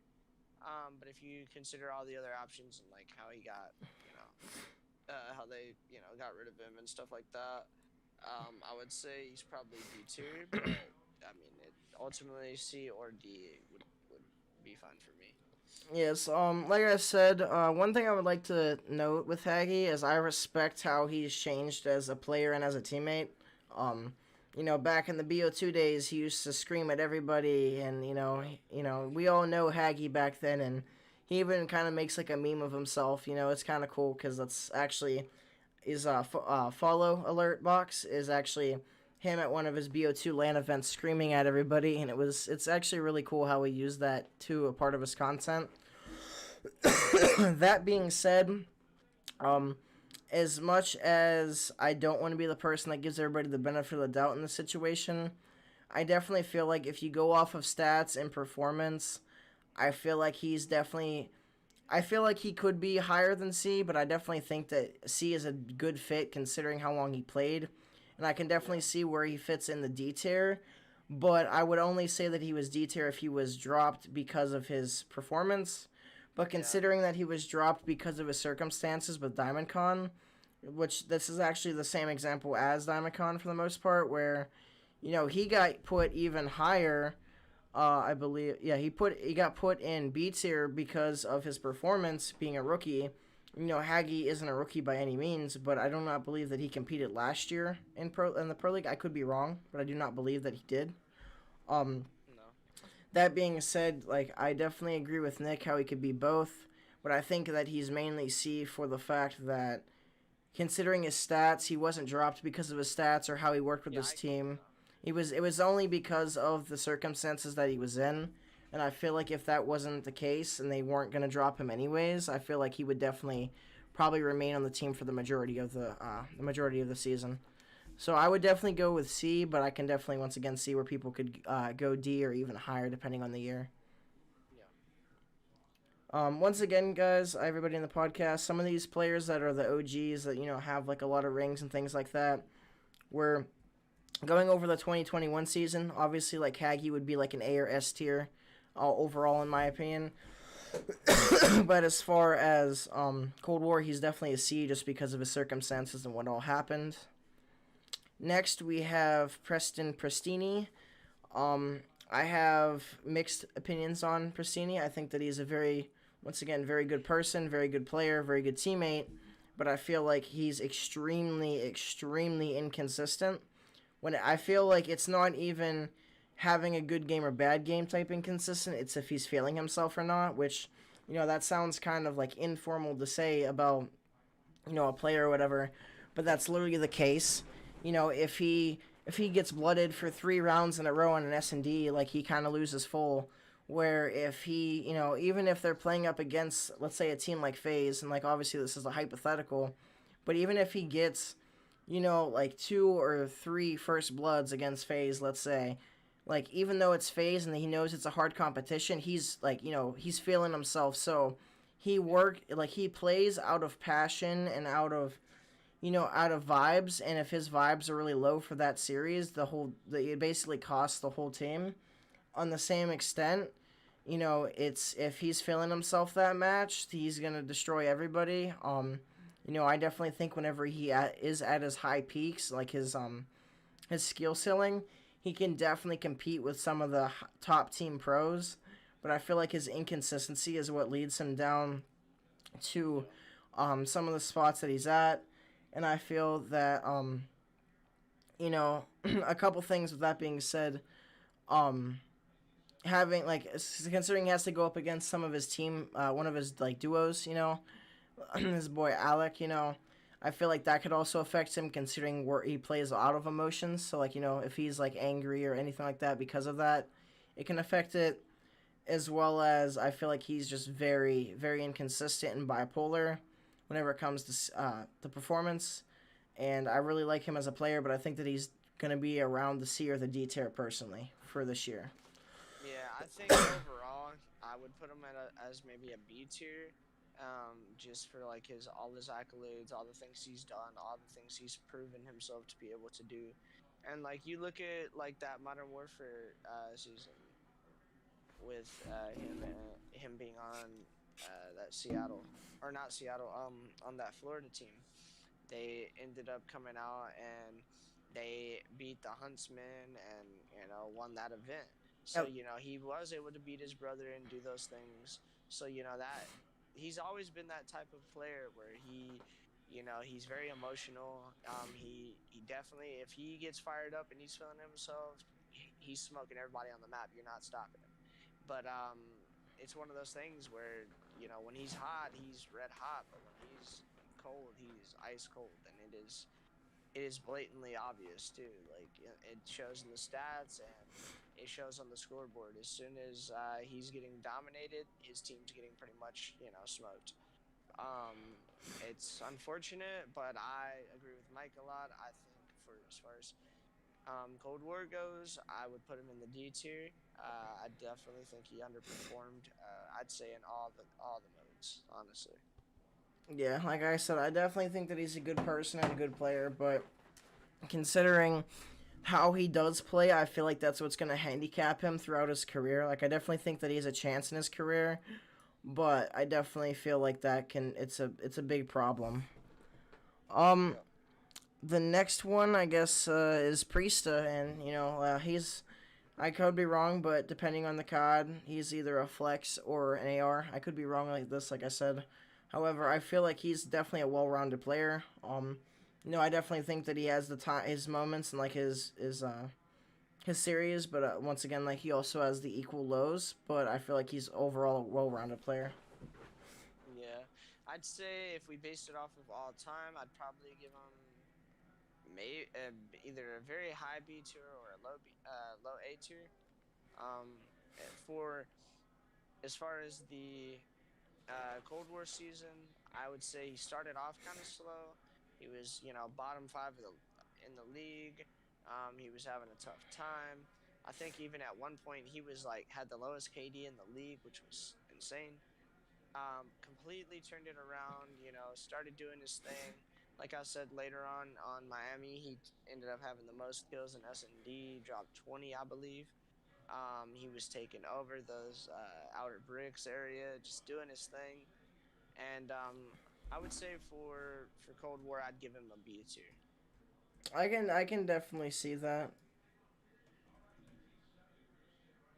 Yep, yep. Okay, next, this one is probably going to be the most painful on the list, and that would be Seth Abner. I love this man, part of T2P God Squad. You know, this man overall, like, there's 100% zero argument about this. He is S tier. However, in Cold War, I feel like he did have his moments, but I feel like he underperformed considering how he performed in some other games. Yep. Considering BO4, though, I would say that he definitely performed better than he did in BO4 because BO4 he was. I think he had some of the worst stats of the BO4 season. I could be wrong once again. Um, As far as subs go, yeah. probably he was one of the worst. And like I love Scump personally. He's the king of COD. Overall, like I said, S tier, but I have to say for Cold War, I would probably put him in like a low C personally, or not, yeah, like a low C, potentially a little bit of like a low B as well. But I definitely think that it Yeah. could be a little bit. It could be a low C to a D or even a B. Just depends on. It really depends on the map and like overall how he's playing in that major. Well, see, I would have given him a high C if you would have said everything up to champs. I would have given him a high C. But to me, with how well he performed at champs and how hard he carried, to me, like I just have to give him like a B tier. I think, yeah, he did have some events where he wasn't the best, but I feel like for the most part, he was doing his thing, and he had some events. I'd say he had more events than pretty much anyone we put in C tier, where he was consistently, doing his thing, having game modes where I think his search and destroy improved a lot in Cold War, at least compared to the last couple of years. And I think him in control was pretty good as well. So I I would give him a B tier. I can definitely agree with that. In B tier, however, there are circumstances where you can look at it and kind of say, well, although that he performed well at champs, like it kind of sucks that it took him that long to like kind of like inspire that fire. I'm definitely going to be putting him in B tier. However, I feel like him doing that definitely penalized him, so I could see him being in C tier for 2021. Yeah, for sure. Next, we have Shawnee of the Ravens. I guess let's give that to you straight off the rip. Yeah, I I like Shawnee as a player. I think he's a really good guy. I like his comms. I like how he's one of those guys where he's always gonna do the right thing. He's gonna go to the right spots. He's gonna try to set you up. But I feel like he doesn't win that AR battle just often enough. I feel like he tends to get outgunned kind of a little bit too often, and for that reason, I'm gonna throw him in the D tier.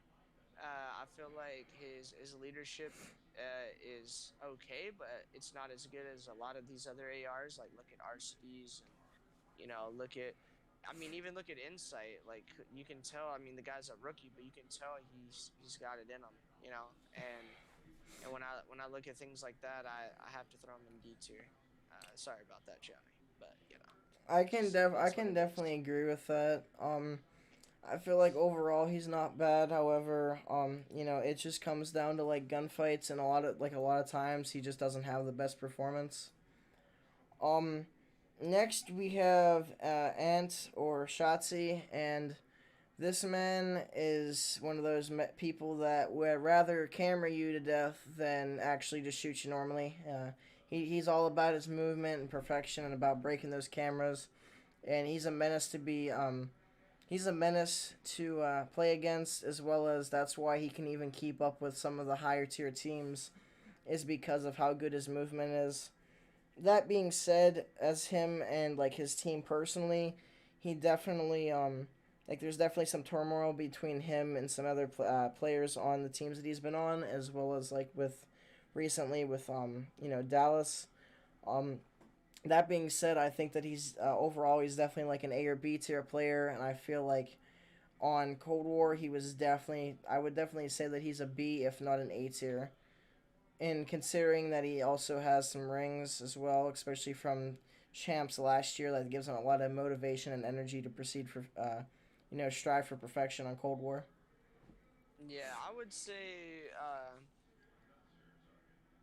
overall, I would say Shotzi's an S tier player just because I would throw him up there with Simp and Abizi just because Simp and Abizi they won one ring before Shotzi got here. And then when Shotzi was there, they were competing. Shotzi was at the top of, on Dallas Empire, and Simp and Abizi were at the top on Phase, and Shotzi's team came out on top then. And then in Cold War, Shotzi to me, I think was still very dominant individually. I think he was, a menace on the map. I think he was a one-man wrecking crew at a lot of times, and he was the hard carry for their team.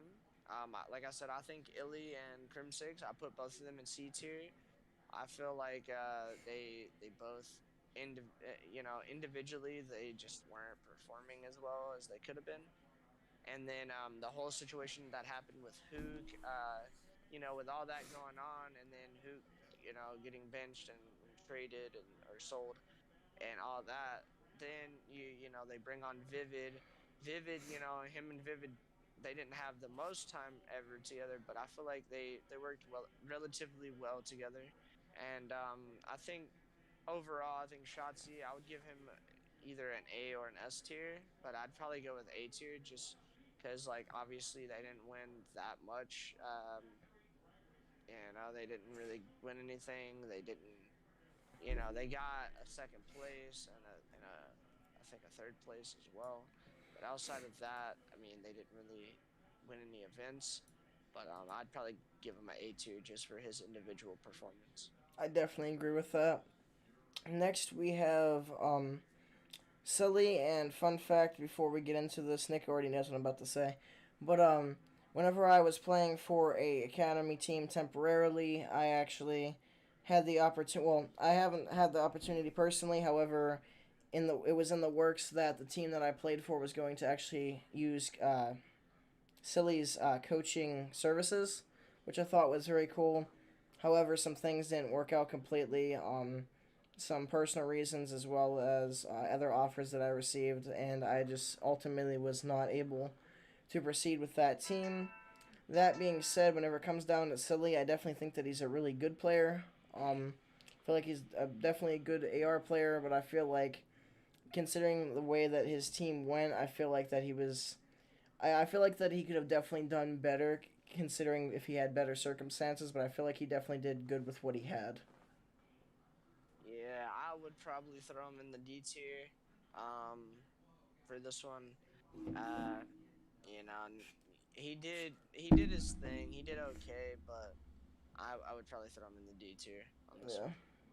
Like I said, like he definitely didn't do horrible, but he definitely underperformed quite a bit.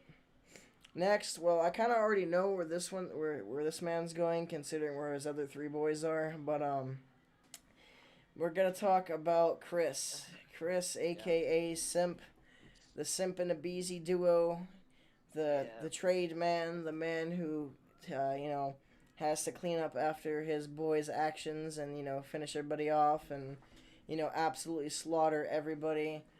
Obviously, this is my personal opinion, and I'm not even biased towards FaZe. I'm biased against FaZe just for the fact of their ability to win everything. I kind of like rooted against them just because they won everything, and I wanted to see someone else enjoy the fun. But considering their grind, everybody on FaZe definitely deserves S tier in my opinion. And Nick, I feel like you're gonna give him just the same ranking, if not a little bit lower. But I definitely think you're gonna put him in S. is there a There, there tier higher than S? there's like there's This just this S man needs plus like maybe. this man needs like a tier of his own. Like I love my boy Abizi to death, but I gotta give Simp his credit. Like this man is just the best. He's been the best freaking player in the game, in my opinion, since he joined that E United squad way back in BO4.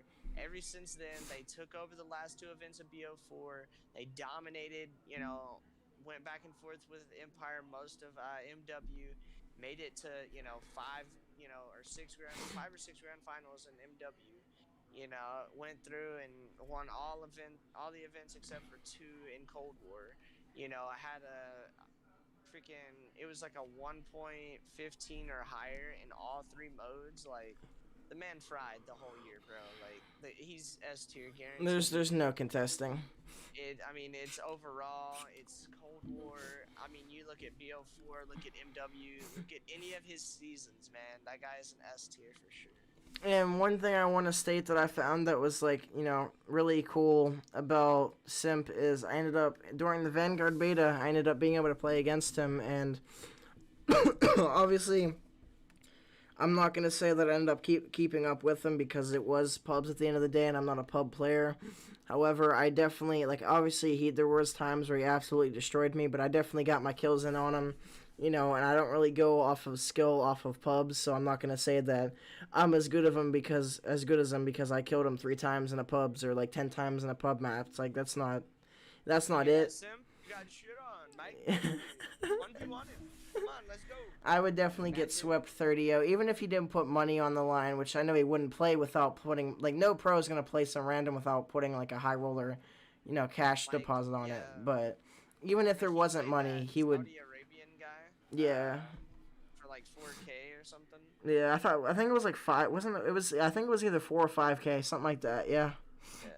And even on, like, 300 ping, he still whooped the dude, and then the dude got mad and tried to, fuck. Not have a lawsuit. I forget what it's called, but whenever you play like GBs, you can like report against it or whatever. I forget, like appeal it basically. Yeah. But yeah, I definitely thought that it was cool that I got to play against Simp, and once you get to play against a pro player, even if it's in like a pub aspect, you can genuinely get the sense of how cracked they really are. Yeah. Okay, next we got Scraps. Personally, I really liked Scraps, but I felt like he could have had a better performance, personally. Yeah, Scraps. I think he was god tier in MW. I would probably would have thrown him in A tier. In MW. In this one, I'd probably throw him in D tier. No offense to Scraps, but all the role switching and how shit his team did, and just overall like how they played, I don't think it worked out for him. And I think he's a very great player. I don't think like with those four players together, I don't think it works. Kind of like what we were talking about earlier with Fire. Uh, I just think that team, even after they brought in Temp, I just don't think there was no. And then they brought in Zaptius, which we'll talk about him here shortly. But I don't think. I just think no iteration of that Paris Legion squad was gonna ever work. Yeah, So I definitely agree with that. Next, we have the iconic Caesar fuck. Caesar Sky is bueno, as you see every time if you ever watch the CDL, all the ads for the U.S. Army tactical plays and the U.S. Army ads of Caesar Sky is bueno. I invested in my game. But yeah, basically, I think um, I think he was very similar to Big Wake. I think he did his thing, but I would probably throw him in C tier, either C or D. But I I don't would think he lean did to more as towards bad. C. Yeah. Yeah, I don't think he did as bad as some of the people who we put in D. So I'd probably go with the C tier. He was pretty average. He didn't do anything that jumps out to me, but a couple 1v3 clutches, things like that.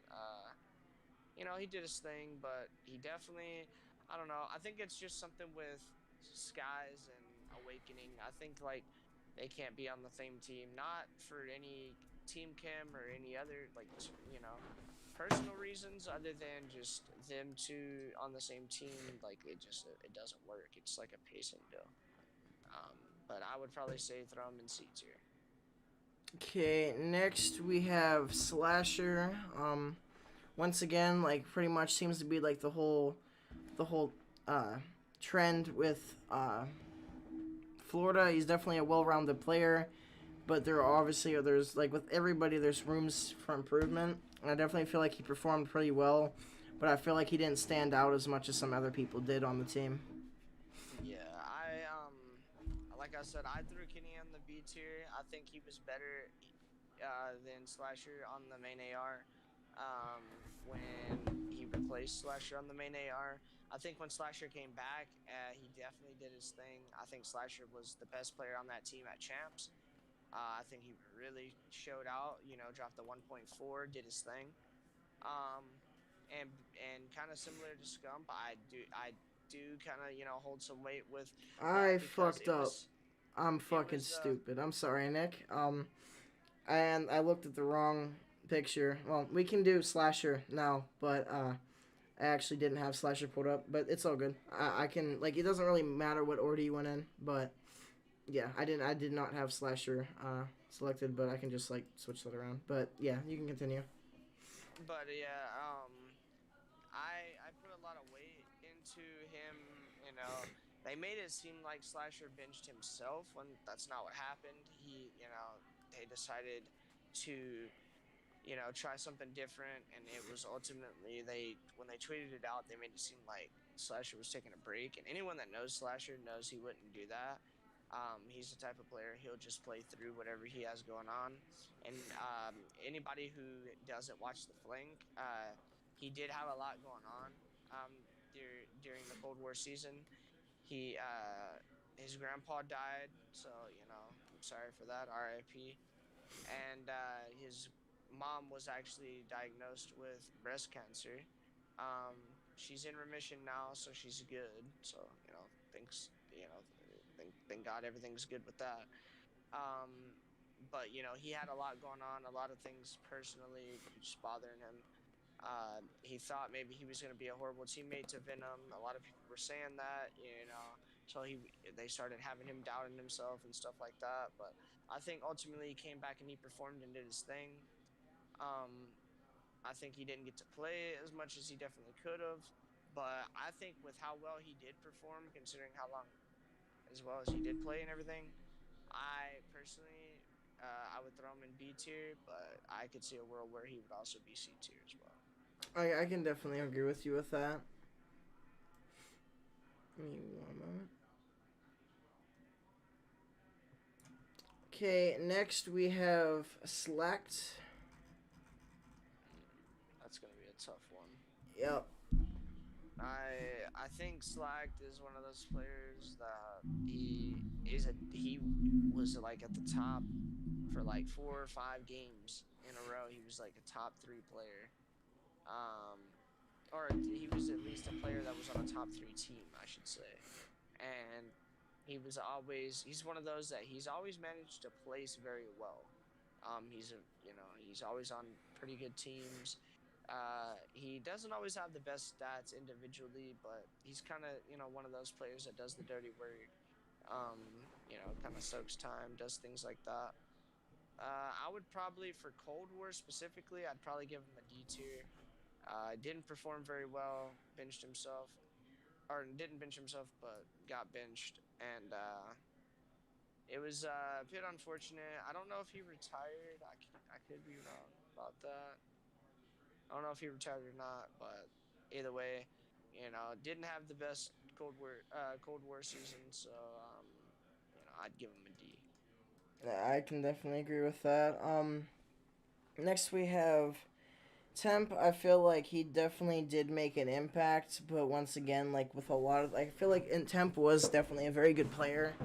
But I feel like, especially with like his whole team for the most part, like it just the inconsistencies is what led him to like not perform as well as like not to allow his team to not perform as well as some others have. Yeah, I would say it's the same thing I said with Scraps. A lot of role switching. They were, he was trying to go back and forth with the sub and AR. He wanted to run AR, but they had him doing different things because they couldn't get Fire comfortable. And then they tried him over Fire, and then they tried him with Fire, and then they tried Scraps, and everything. Everybody using different roles, and nobody could ever get comfortable. And that, I don't know, it was a whole mess. That's definitely I how it would was with Temp. I would throw him in D tier. I think he can be. I would say he's overall. I'd say he's like a C, maybe a low B tier player overall. But for Cold War, I'd say he's a D tier. Like he definitely has his moments in his plays where he goes big, but it's how often do you really see that versus how often do you see the bad performances? Yeah, I mean, it's not like he performed like he did in BO4, where he was like the top highest, because in BO4 he was getting the highest damage out of anybody, the most damage in.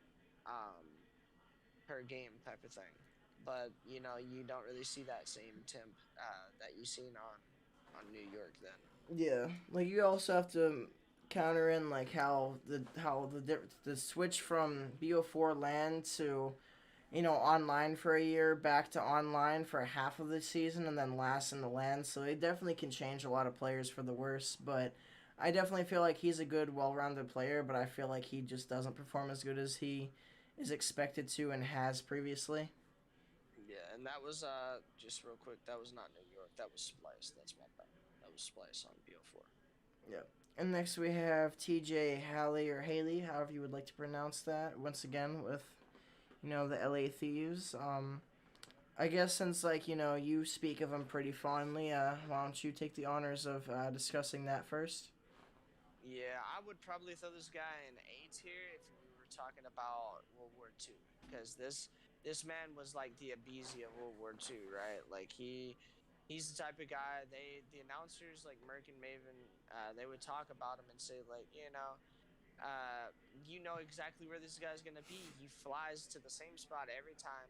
He runs full sprint straight there, and he just wins his one. It's like he just smokes you. You know he's gonna be there, and he still wins it.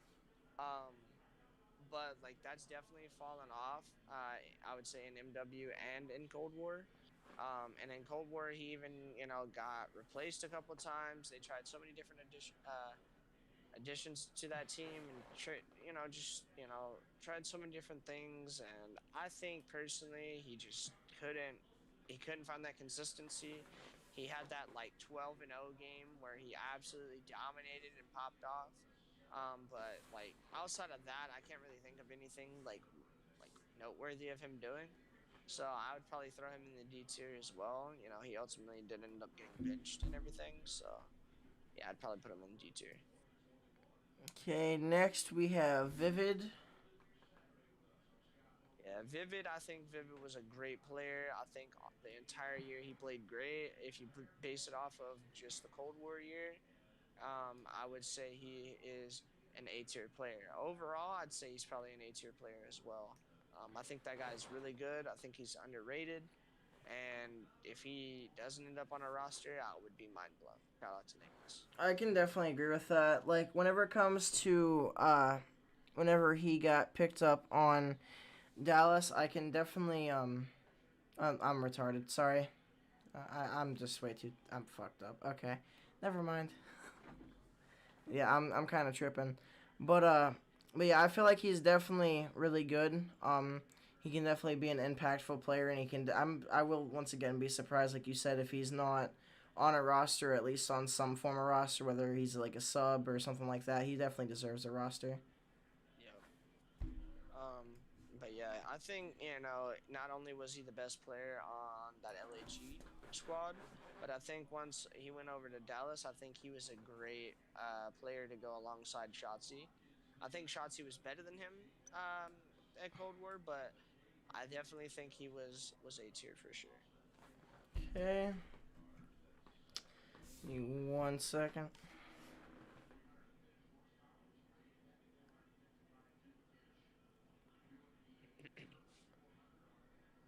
Okay, so now this is like where some of them get a little bit questionable, like we kind of discussed before the podcast. Since some of the members on this tier list are coaches and not just complete players, we kind of have to like score them differently on their coaching ability, and it's kind of hard because of that circumstance.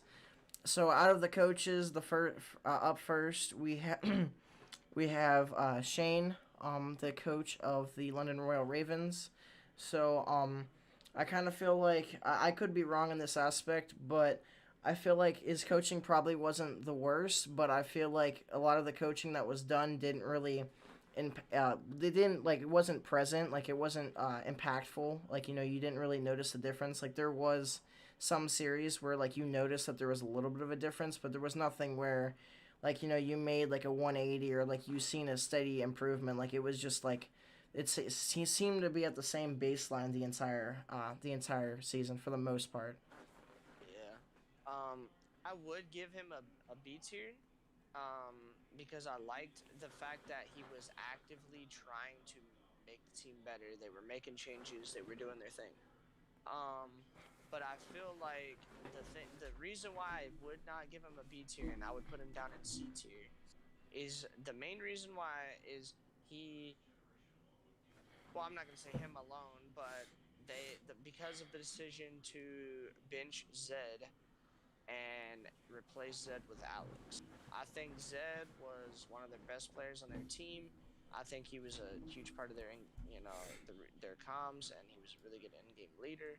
I think he helped them out a lot, and I think bringing in Alex was a huge mistake considering it's not like Zed was underperforming. They brought in Alex, and Alex started underperforming, and then Zed retired. So like I don't know. I feel like that was a at least maybe who knows, it could have been something internal, but I didn't feel like that was the right move to make, so that's why I ultimately would throw him in the C tier. Okay, up next we have Insight, which once again, like I discussed before, is one of the best one of the best S&D players out of all of them. Like he's definitely probably like the top 5 out of all of the S&D players at least. Whenever it comes to S&D, this man is extremely impactful. You can feel his presence on the map, and Always last alive. you don't really want to end up playing in a series against him, because if there's an S&D, you definitely know that he's going to end up destroying the entire lobby, and it's going to become his for the most part. There are times. Control. Yeah, like his control, like his respawn wasn't too bad. Like his control was pretty good. His hard point wasn't horrible, and then his S&D was phenomenal, and like his control, like we said, it was still really good. So I definitely think that he's a really well-rounded player. He's definitely a really smart S&D player, and I feel like I could easily see him as like an S or a B tier for Cold War, if not higher. Yep.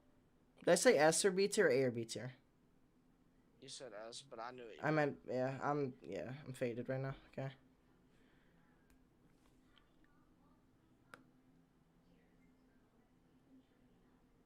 All right. Who is up next, Mike? Well, never mind. I thought we were gonna discuss a little bit more, but that's fine. Nah, go ahead. That's all. That's all I'm gonna. That's all I have to say on that. Okay, so next we have Paul X. This was something for me that he definitely really did make a big impact, but I feel like his impact wasn't as much as I thought it would be. Considering I used to watch him in challengers all the time, and like he was like I loved watching him play challengers, and I feel like he definitely did make a very big impact, but it wasn't as substantial as I thought it would be. Like he definitely like showed his worth and like proved himself, but I feel like he didn't prove himself to the same skill level that he proved himself in challengers. So I definitely feel like he's definitely higher up on the tier list, but I definitely feel like he's not like the S tier, at least in I'd my say opinion. I'd say maybe like a B tier. I definitely think he showed off his individual skill. I don't think like he made that team infinitely better, but I think he is like probably the best player that was on that team for most of the time he was on the team. And I would definitely throw him on B two. I think he did his thing and he showed up for sure. Speaking of rookies uh, coming into the pro scene and making a big performance is Standy. This man, he showed up on Rocker. He ended up replacing Major Maniac for I believe it was a few majors. I could be wrong of how many, but he definitely was replaced for a while. And not only was he replaced by someone else, he also, instead of being another AR, he was replaced by a sub, which completely changed the pace, but I changed it for the better. Like you guys know, I'm definitely a fan of Major Maniac, and I was very upset whenever they did bench him. However, considering this man was a rookie coming into the pro scene and literally dropping like super high KDs and absolutely like slamming literally his first game in the pro league, like not, not his first series, not his first major, no, his literal first map played, he absolutely slammed everybody, and he's pretty much slammed everybody in the series, as well as it wasn't one of the lower tier teams, it was one of the mid to high tier teams that they were playing up against that Rocker was unable to beat before they had Standy. So although I didn't always agree with the Major Maniac benching, I definitely think that in that time period that Standy was playing, I definitely think that was a good decision. And I also think that that being said, that I'm glad that Major Maniac came back for champs. However, I feel like both players were well players, and I think that they both hold that spot on Rocker personally. Yeah, I think Standy's very similar to Insight. I think both of them are A tier players. I think coming in, they both came in late into the Cold War season. So I'd say Insight and Standy both A tier. Uh, Only reason why I would slightly say Insight's slightly better, just because of some of the things that he like. I feel like he's slightly more impactful in certain game modes. But then you look at Standy and some of the things that he's done, and how he came out on top of their series that they played in Major Five. So you never know. It's very close between the two, but I would put both of them in A tier for sure. I can definitely agree with that. Next, kind of the polar opposite of Standy, we have Venom, and I definitely, he's once again, a rookie, and I can definitely see where in the future he could definitely be a good, well-rounded player. But at the time that he arrived, I believe that although he did have a few moments here and there where he like popped off, I believe that he was in a sense pretty much a handicap, and they gave him a lot of extra time to like correct his game, and try to make it work. But after a while he ended up getting dropped because he just couldn't seem to make anything work, and like he had very bad performances like back to back to back. And like I don't want to hate on him because I definitely think that he has potential, but I think that he's definitely either a D or E tier personally. Yeah, I would. I'd probably throw him in the D tier. I wouldn't say he performed as bad as like Dylan Codd, but I'd say he definitely was a D tier. He didn't, he came in. He was kind of like Spart, when Spart and Vivid came in on that LAG squad on MW last year, where Spart just kind of came in and fell flat. And I believe that's the same thing that would happen with Venom this year. So I'd probably say throw him in D tier. Next we have Zed, which was pretty much was the best player on the Ravens that we've had. I don't think that's really arguable. Like there can be some arguments made, but he definitely was pretty much the best player on that team until he got benched. Yeah, and I think that's like I had already said multiple times already. So I won't really go into it too much, but I think that was their worst decision was benching him, and then he ended up retiring, which I think is unfortunate because he was a great addition to the league. But I would probably throw him in C tier. I think obviously he didn't have the best performance, but I think he was the best on their team. Obviously, they were towards the bottom of the league, so even the best on their team was only average. But I'd still give him a C tier. Yeah, I can definitely agree with that. Next we have Draza, which whenever he was brought in, I was actually really excited for because a lot of the players that they brought in this year I knew were watched from challengers, like like challengers cups, uh, you know, actual casted challengers events, depending on what tournament it was. Like so, I watched quite a bit of challengers, and I was really happy to see that Draza got picked up. I feel like he like once again with a lot of challengers, I don't think that they did as good as they did in challengers, obviously because the competition's a lot higher. But I definitely feel like he proved himself. Like I feel like he definitely could have done better, but who couldn't have? But I definitely think that he showed his worth and that he was definitely a good investment to the team for a period of time. Yeah, for sure. Do you have any idea of what type of I'm trying spot to we think put it what in? I'm trying to think where exactly. I mean, because when you think about all that he's done and stuff like that, it's like honestly, where would you put him at, Mike? What do you think? Well, I gotta find him here for a second because I was dragging and it accidentally dropped him. But I definitely can see him being. I can definitely see him being in the B tier as well as the C tier. I could definitely see the C tier, but I don't really know. I think that he would be leaning more towards the C than the B, but I could also see him at. I could also see him at either. So it just depends on what series he's playing in. Yeah, I'd probably ultimately go with I don't know. I'd probably say B tier, just because I like what all he brings to the table. So like if I had to say, I'd say B tier. But if you wanted to base it off like placings and wins and events and stuff like that, you'd probably go C.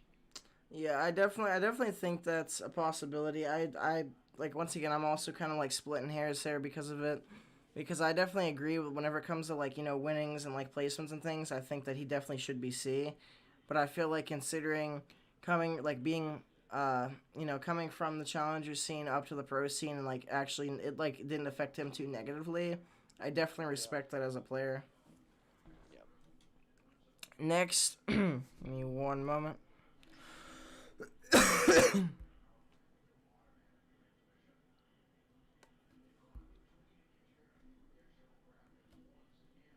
this is gonna be an interesting one right here. Yep. Give me one minute. Okay, so next, okay, I had to think about this one for a second. So next, this is one of Nick's favorite players for this team. Havoc, and once again, like we discussed, you were kind of pissed that he got benched and like traded out. So I kind Yeah, of, before the season even started, man. yeah, I kind of Didn't want give him a like chance. considering like your energy on this one, and I know you personally, so I know how you reacted. I kind of want a story about how this happened and like what you think about him and what your reaction was whenever you found this information out. Yeah, well, I initially had heard the team was, gonna be it was gonna be freaking Havoc and Slacked, and I was like, okay, it's kind of risky, because both of them play very similar. They're kind of dirty work players. They're not heavy slayers. So I kind of was nervous about that. So I understood why they wanted to do it, and I understood why they wanted to go with Slack to over Havoc. But I was upset that they didn't even want to give it a chance. Like I could have understood maybe 2 or 3 weeks if it wasn't working then. But the season hadn't even started yet, and they were already benching him, which that's what had me a little bit upset. Because especially if you look at after they bench slacked and they brought Havoc in, and um, all that, they ended up realizing like, hey, Havoc's not only the in-game leader for this team, but he's calling the shots. He's keeping up with streak He counters. was like the He's backbone of helping. the team. Yeah, like he was the glue holding it all together. He was making it happen, and to me, it's just crazy that initially, before the season even started, they wanted to get rid of him. Um, I'm realistic though. I think like obviously outside of a Beezy, I'd say he's my second favorite, and then I'd say maybe Nikki D's my third. Um, but I'd probably throw him in C tier, even though I'm realistic. I'd say some people might even throw him lower than that. But I'd say I he's would. probably either C or D. I was gonna say either B or C, but leaning towards more of the C side. Yeah. Next, once again, another challenger player that I used to watch that I was glad to see made the pro scene, which is Chino or MJ Chin, whatever you want to call him. I definitely feel like he came in and he definitely performed better than uh, who he replaced whenever he first started. But I feel like he kind of like started off pretty strong and then throughout kind of like lost like all that energy. But I definitely think that overall he did play fairly well for being a challengers player, and I definitely respect that he made it to there. I just think that he could have performed a little bit better, and eventually he did end up getting dropped. I believe I could be wrong, but I'm pretty sure that he ended up getting dropped towards the end of the major. I could be wrong. Well, his vibes and his positivity, I tell you, are unmatched. And I'll say this, back in World War II when he was a pro and he was on TK, Team Caliber, for those of you who don't know. They won like two or three events that year. They won back to back. They were a dominant team, and he was their main AR on that team. And he was back then. They were slamming. He was insane. And I believe it was him, Accuracy, Theory, and Kenny.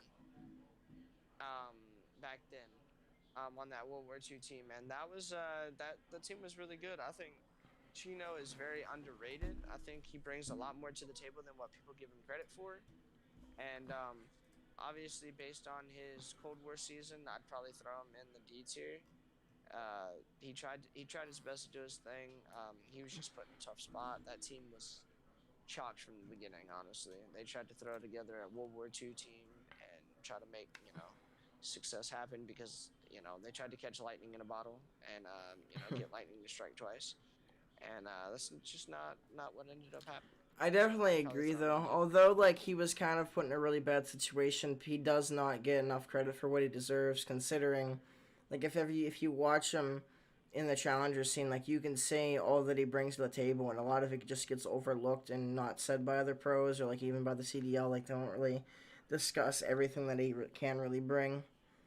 Yep. The next runner up, I guess, in this list is someone that I do not or will not be able to have an opinion on because I was not able to personally watch the player play, which that would be JCap. I know that he played a lot back in the day.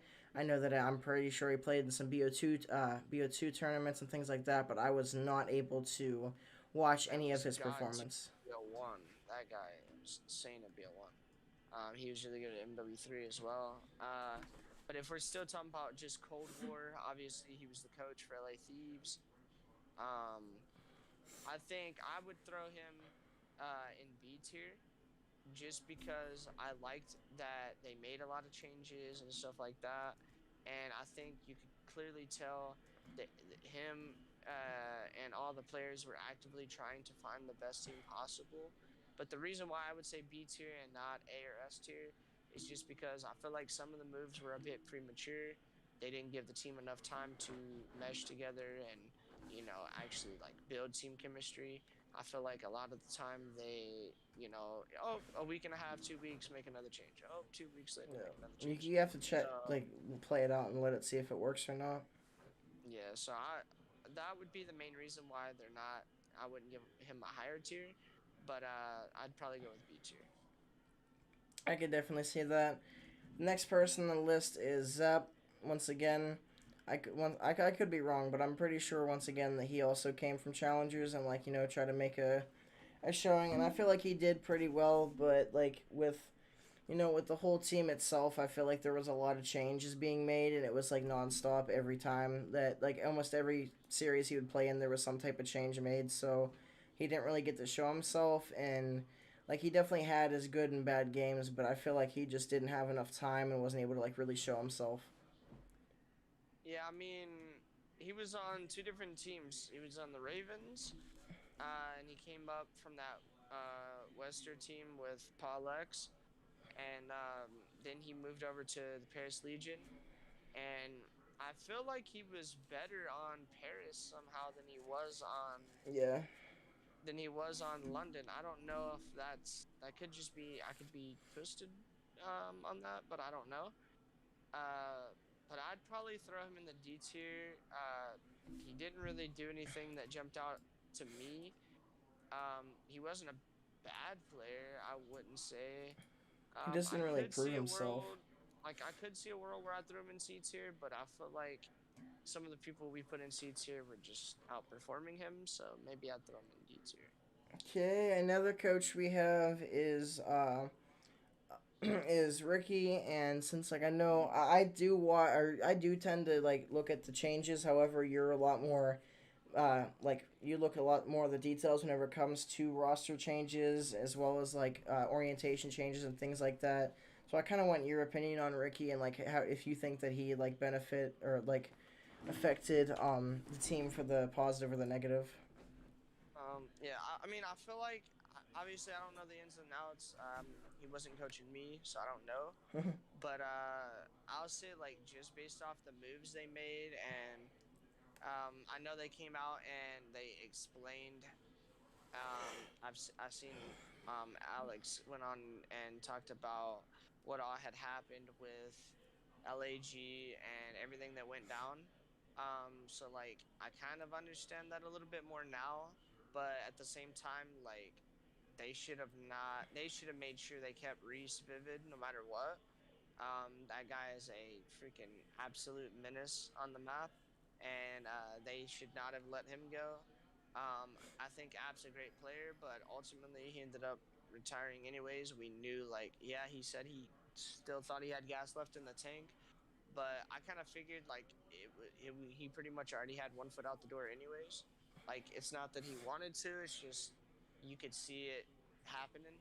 And so I felt like they should have built their team around Vivid. Obviously, they have a great team now, going into Vanguard with Slasher as their main AR, Gunless as their flex, and then they have Asum and Hook as their subs. I think that's a really great team.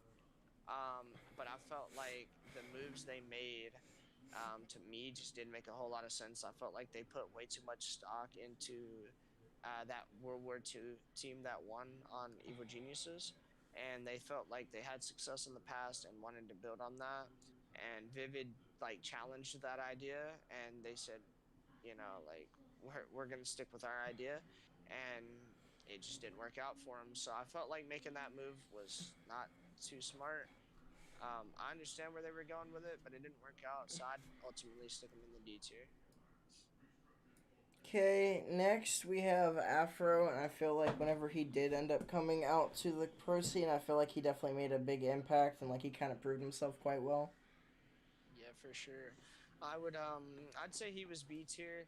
I'd say he was one of the best players on that team.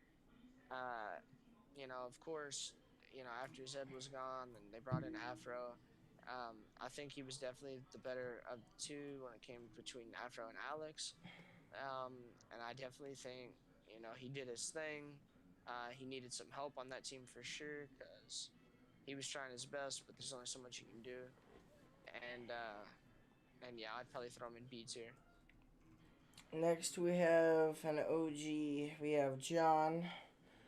Um, Personally, like whenever I watched him play in the challengers, I really did enjoy watching his content. I feel like he was a it was a good player.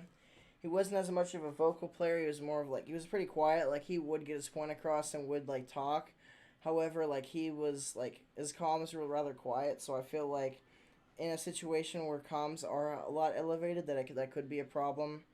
I feel like he definitely once again, like he showed that he wasn't like a pushover whenever it came to like being in the pro scene, but I definitely don't feel like he made as big of an impact as I would have liked him to.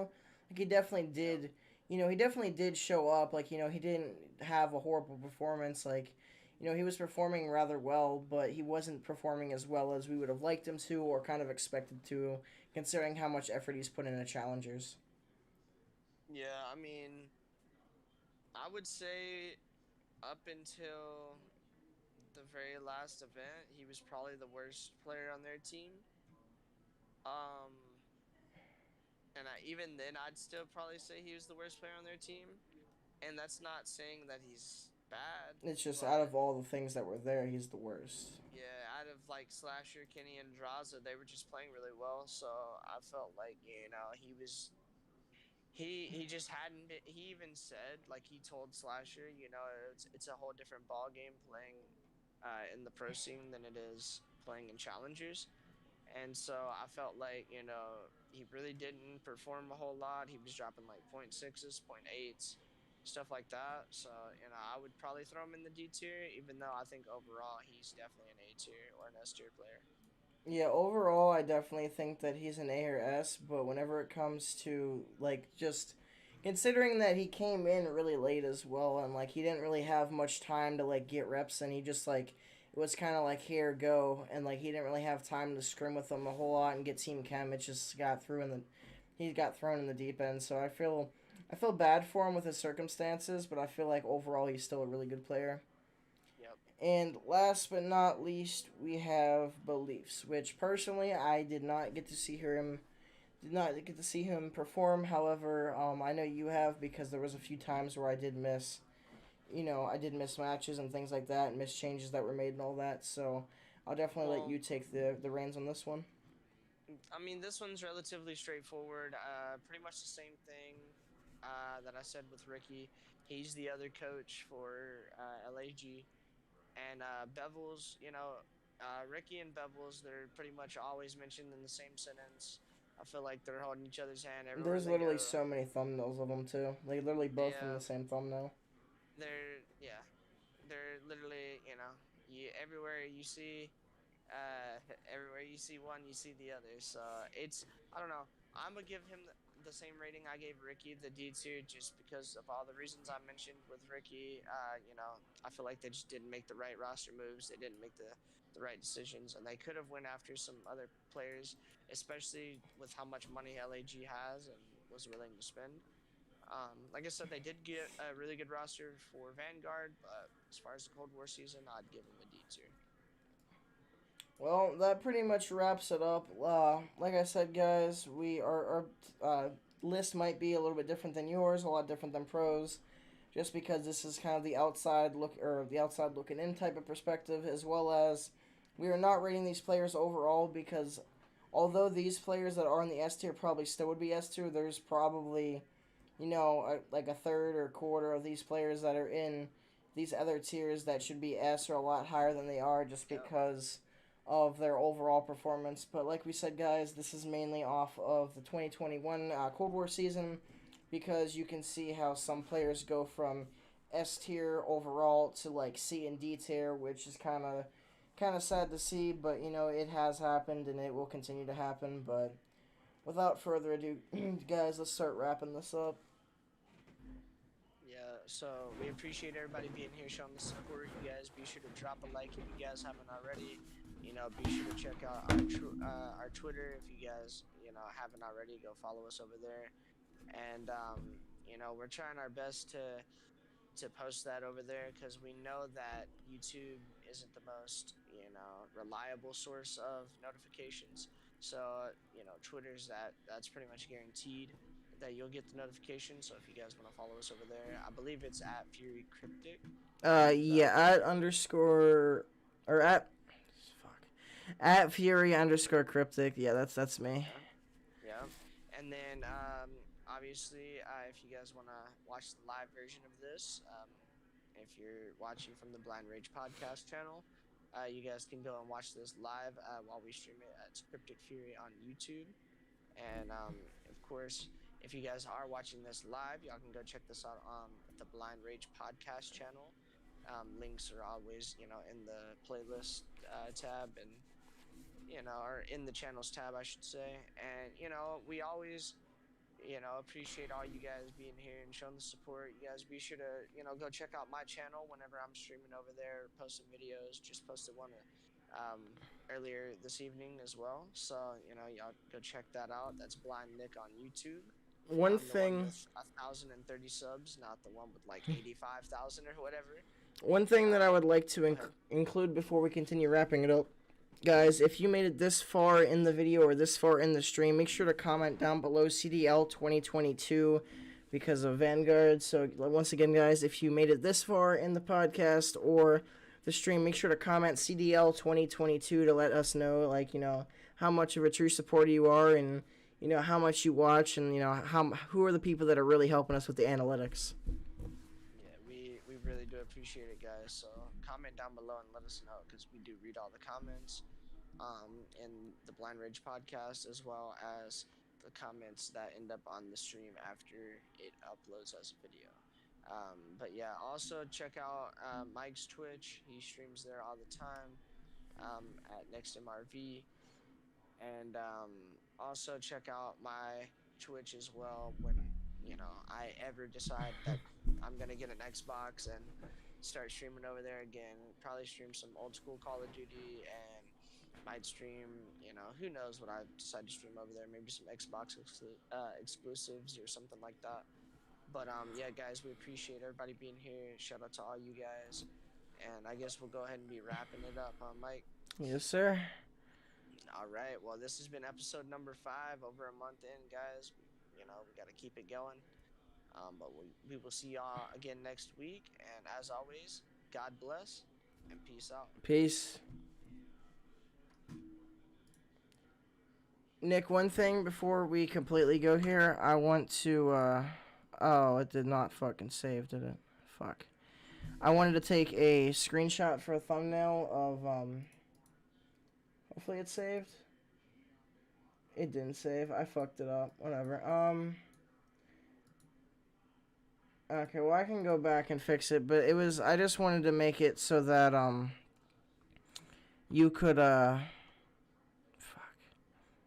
so that we could take a thumbnail of, like, you pointing to, like, the list, but I ended up not, doing that. However, I can just go back and take a screenshot and then have you still, like, have the finger pointing at it, but that's gonna take a second, so give me a minute.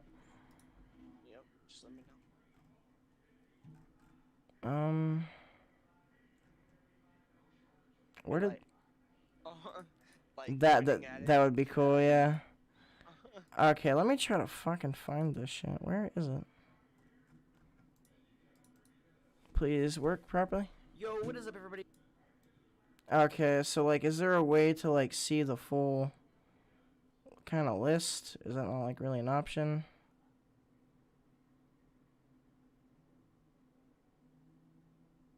Okay, give me a second.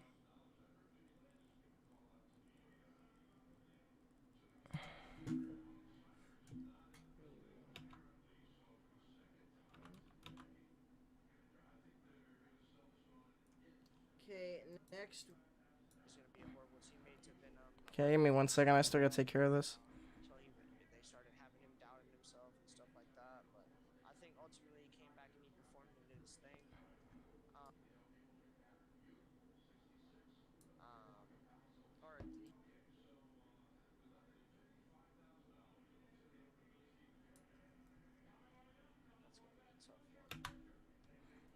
Okay, so that's gonna be where we're at here. Give me 1 second. Once again, everybody, apologize for that. Yes, currently, right now, as it stands, whenever we finish the actual video part of the podcast, we still keep the stream up for a few moments just to, address any comments we get in the chat, anything like that, as well as to, if there's any, like, questions or anything like that, as well. We try to get this to save properly.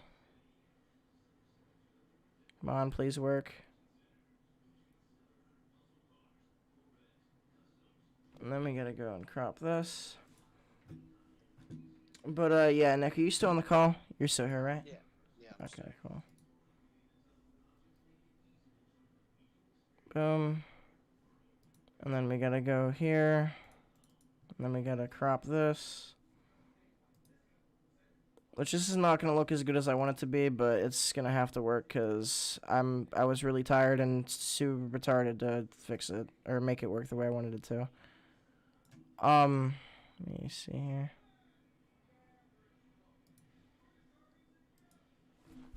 Okay. And then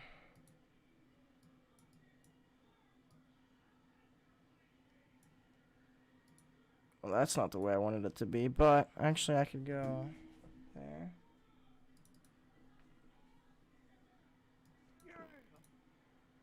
How was that Dr. Pepper? Dude, it was good. I downed it. I liked it so much. I downed it so quick though. So for so long, I haven't had anything to drink. And I don't like to have my fan on because it makes like the shadow go around the room type shit. Yeah. And it's starting to get hot in here as well. Okay, let me pull it up one more time and then you can make like alright, you can do like a pointing, like if you're like pointing to it or whatever. Yeah, I'd do like this and I'd be like okay, give me a second. Hold that. Okay, there we go. I think it looks good. Sweet. Okay, so I don't know if you're gonna hop in a party, but I'm probably gonna go to bed unless like you're gonna hop in a party. But I think that can. Okay, well, I actually got one more question before I'm gonna leave the call here. We got a question out of all of the people that played this year. Who's our favorite? That's actually a really good question. And the everybody that played this year, who's my favorite? Like, okay, I'm gonna say like just go off of both. Is it off of performance and also off of like one off of performance and one off of like overall like who is like your favorite player for like this year? Well, a Beezy's probably both of those. But if I pick a Beezy for performance, I'd probably go Havoc for just overall. For performance, I would definitely say I'd probably agree with you. Probably with Simp, or not agreeing with you, Simp, but I would definitely agree with phase member, which would be Simp. And then my favorite, like just overall, without like any without performance, debating it, I wouldn't say any of the Optic members, even though like I love Optic, I can't really go off of that. Because I would go off of like who impacted without like actually having the best stats. I feel like if it went off of like who had like the biggest impact regardless of stats, I would probably say like Standy maybe. Standy or probably like I don't know about Hook, but definitely. But who would be your favorite regardless of stats? It would be Formal. Yeah, it would definitely be Formal. Yeah. So like if it like whoever made the most impact, I would definitely say like Standy, and I'd definitely say performance would be Simp, but overall my favorite player is Formal. Which that I know that question's like easy for you to answer for me, that's for sure. Yeah. But yeah, guys, I hope you guys enjoyed today's stream. Make sure to check out the podcast live tomorrow at the Blind Rage Podcast on YouTube.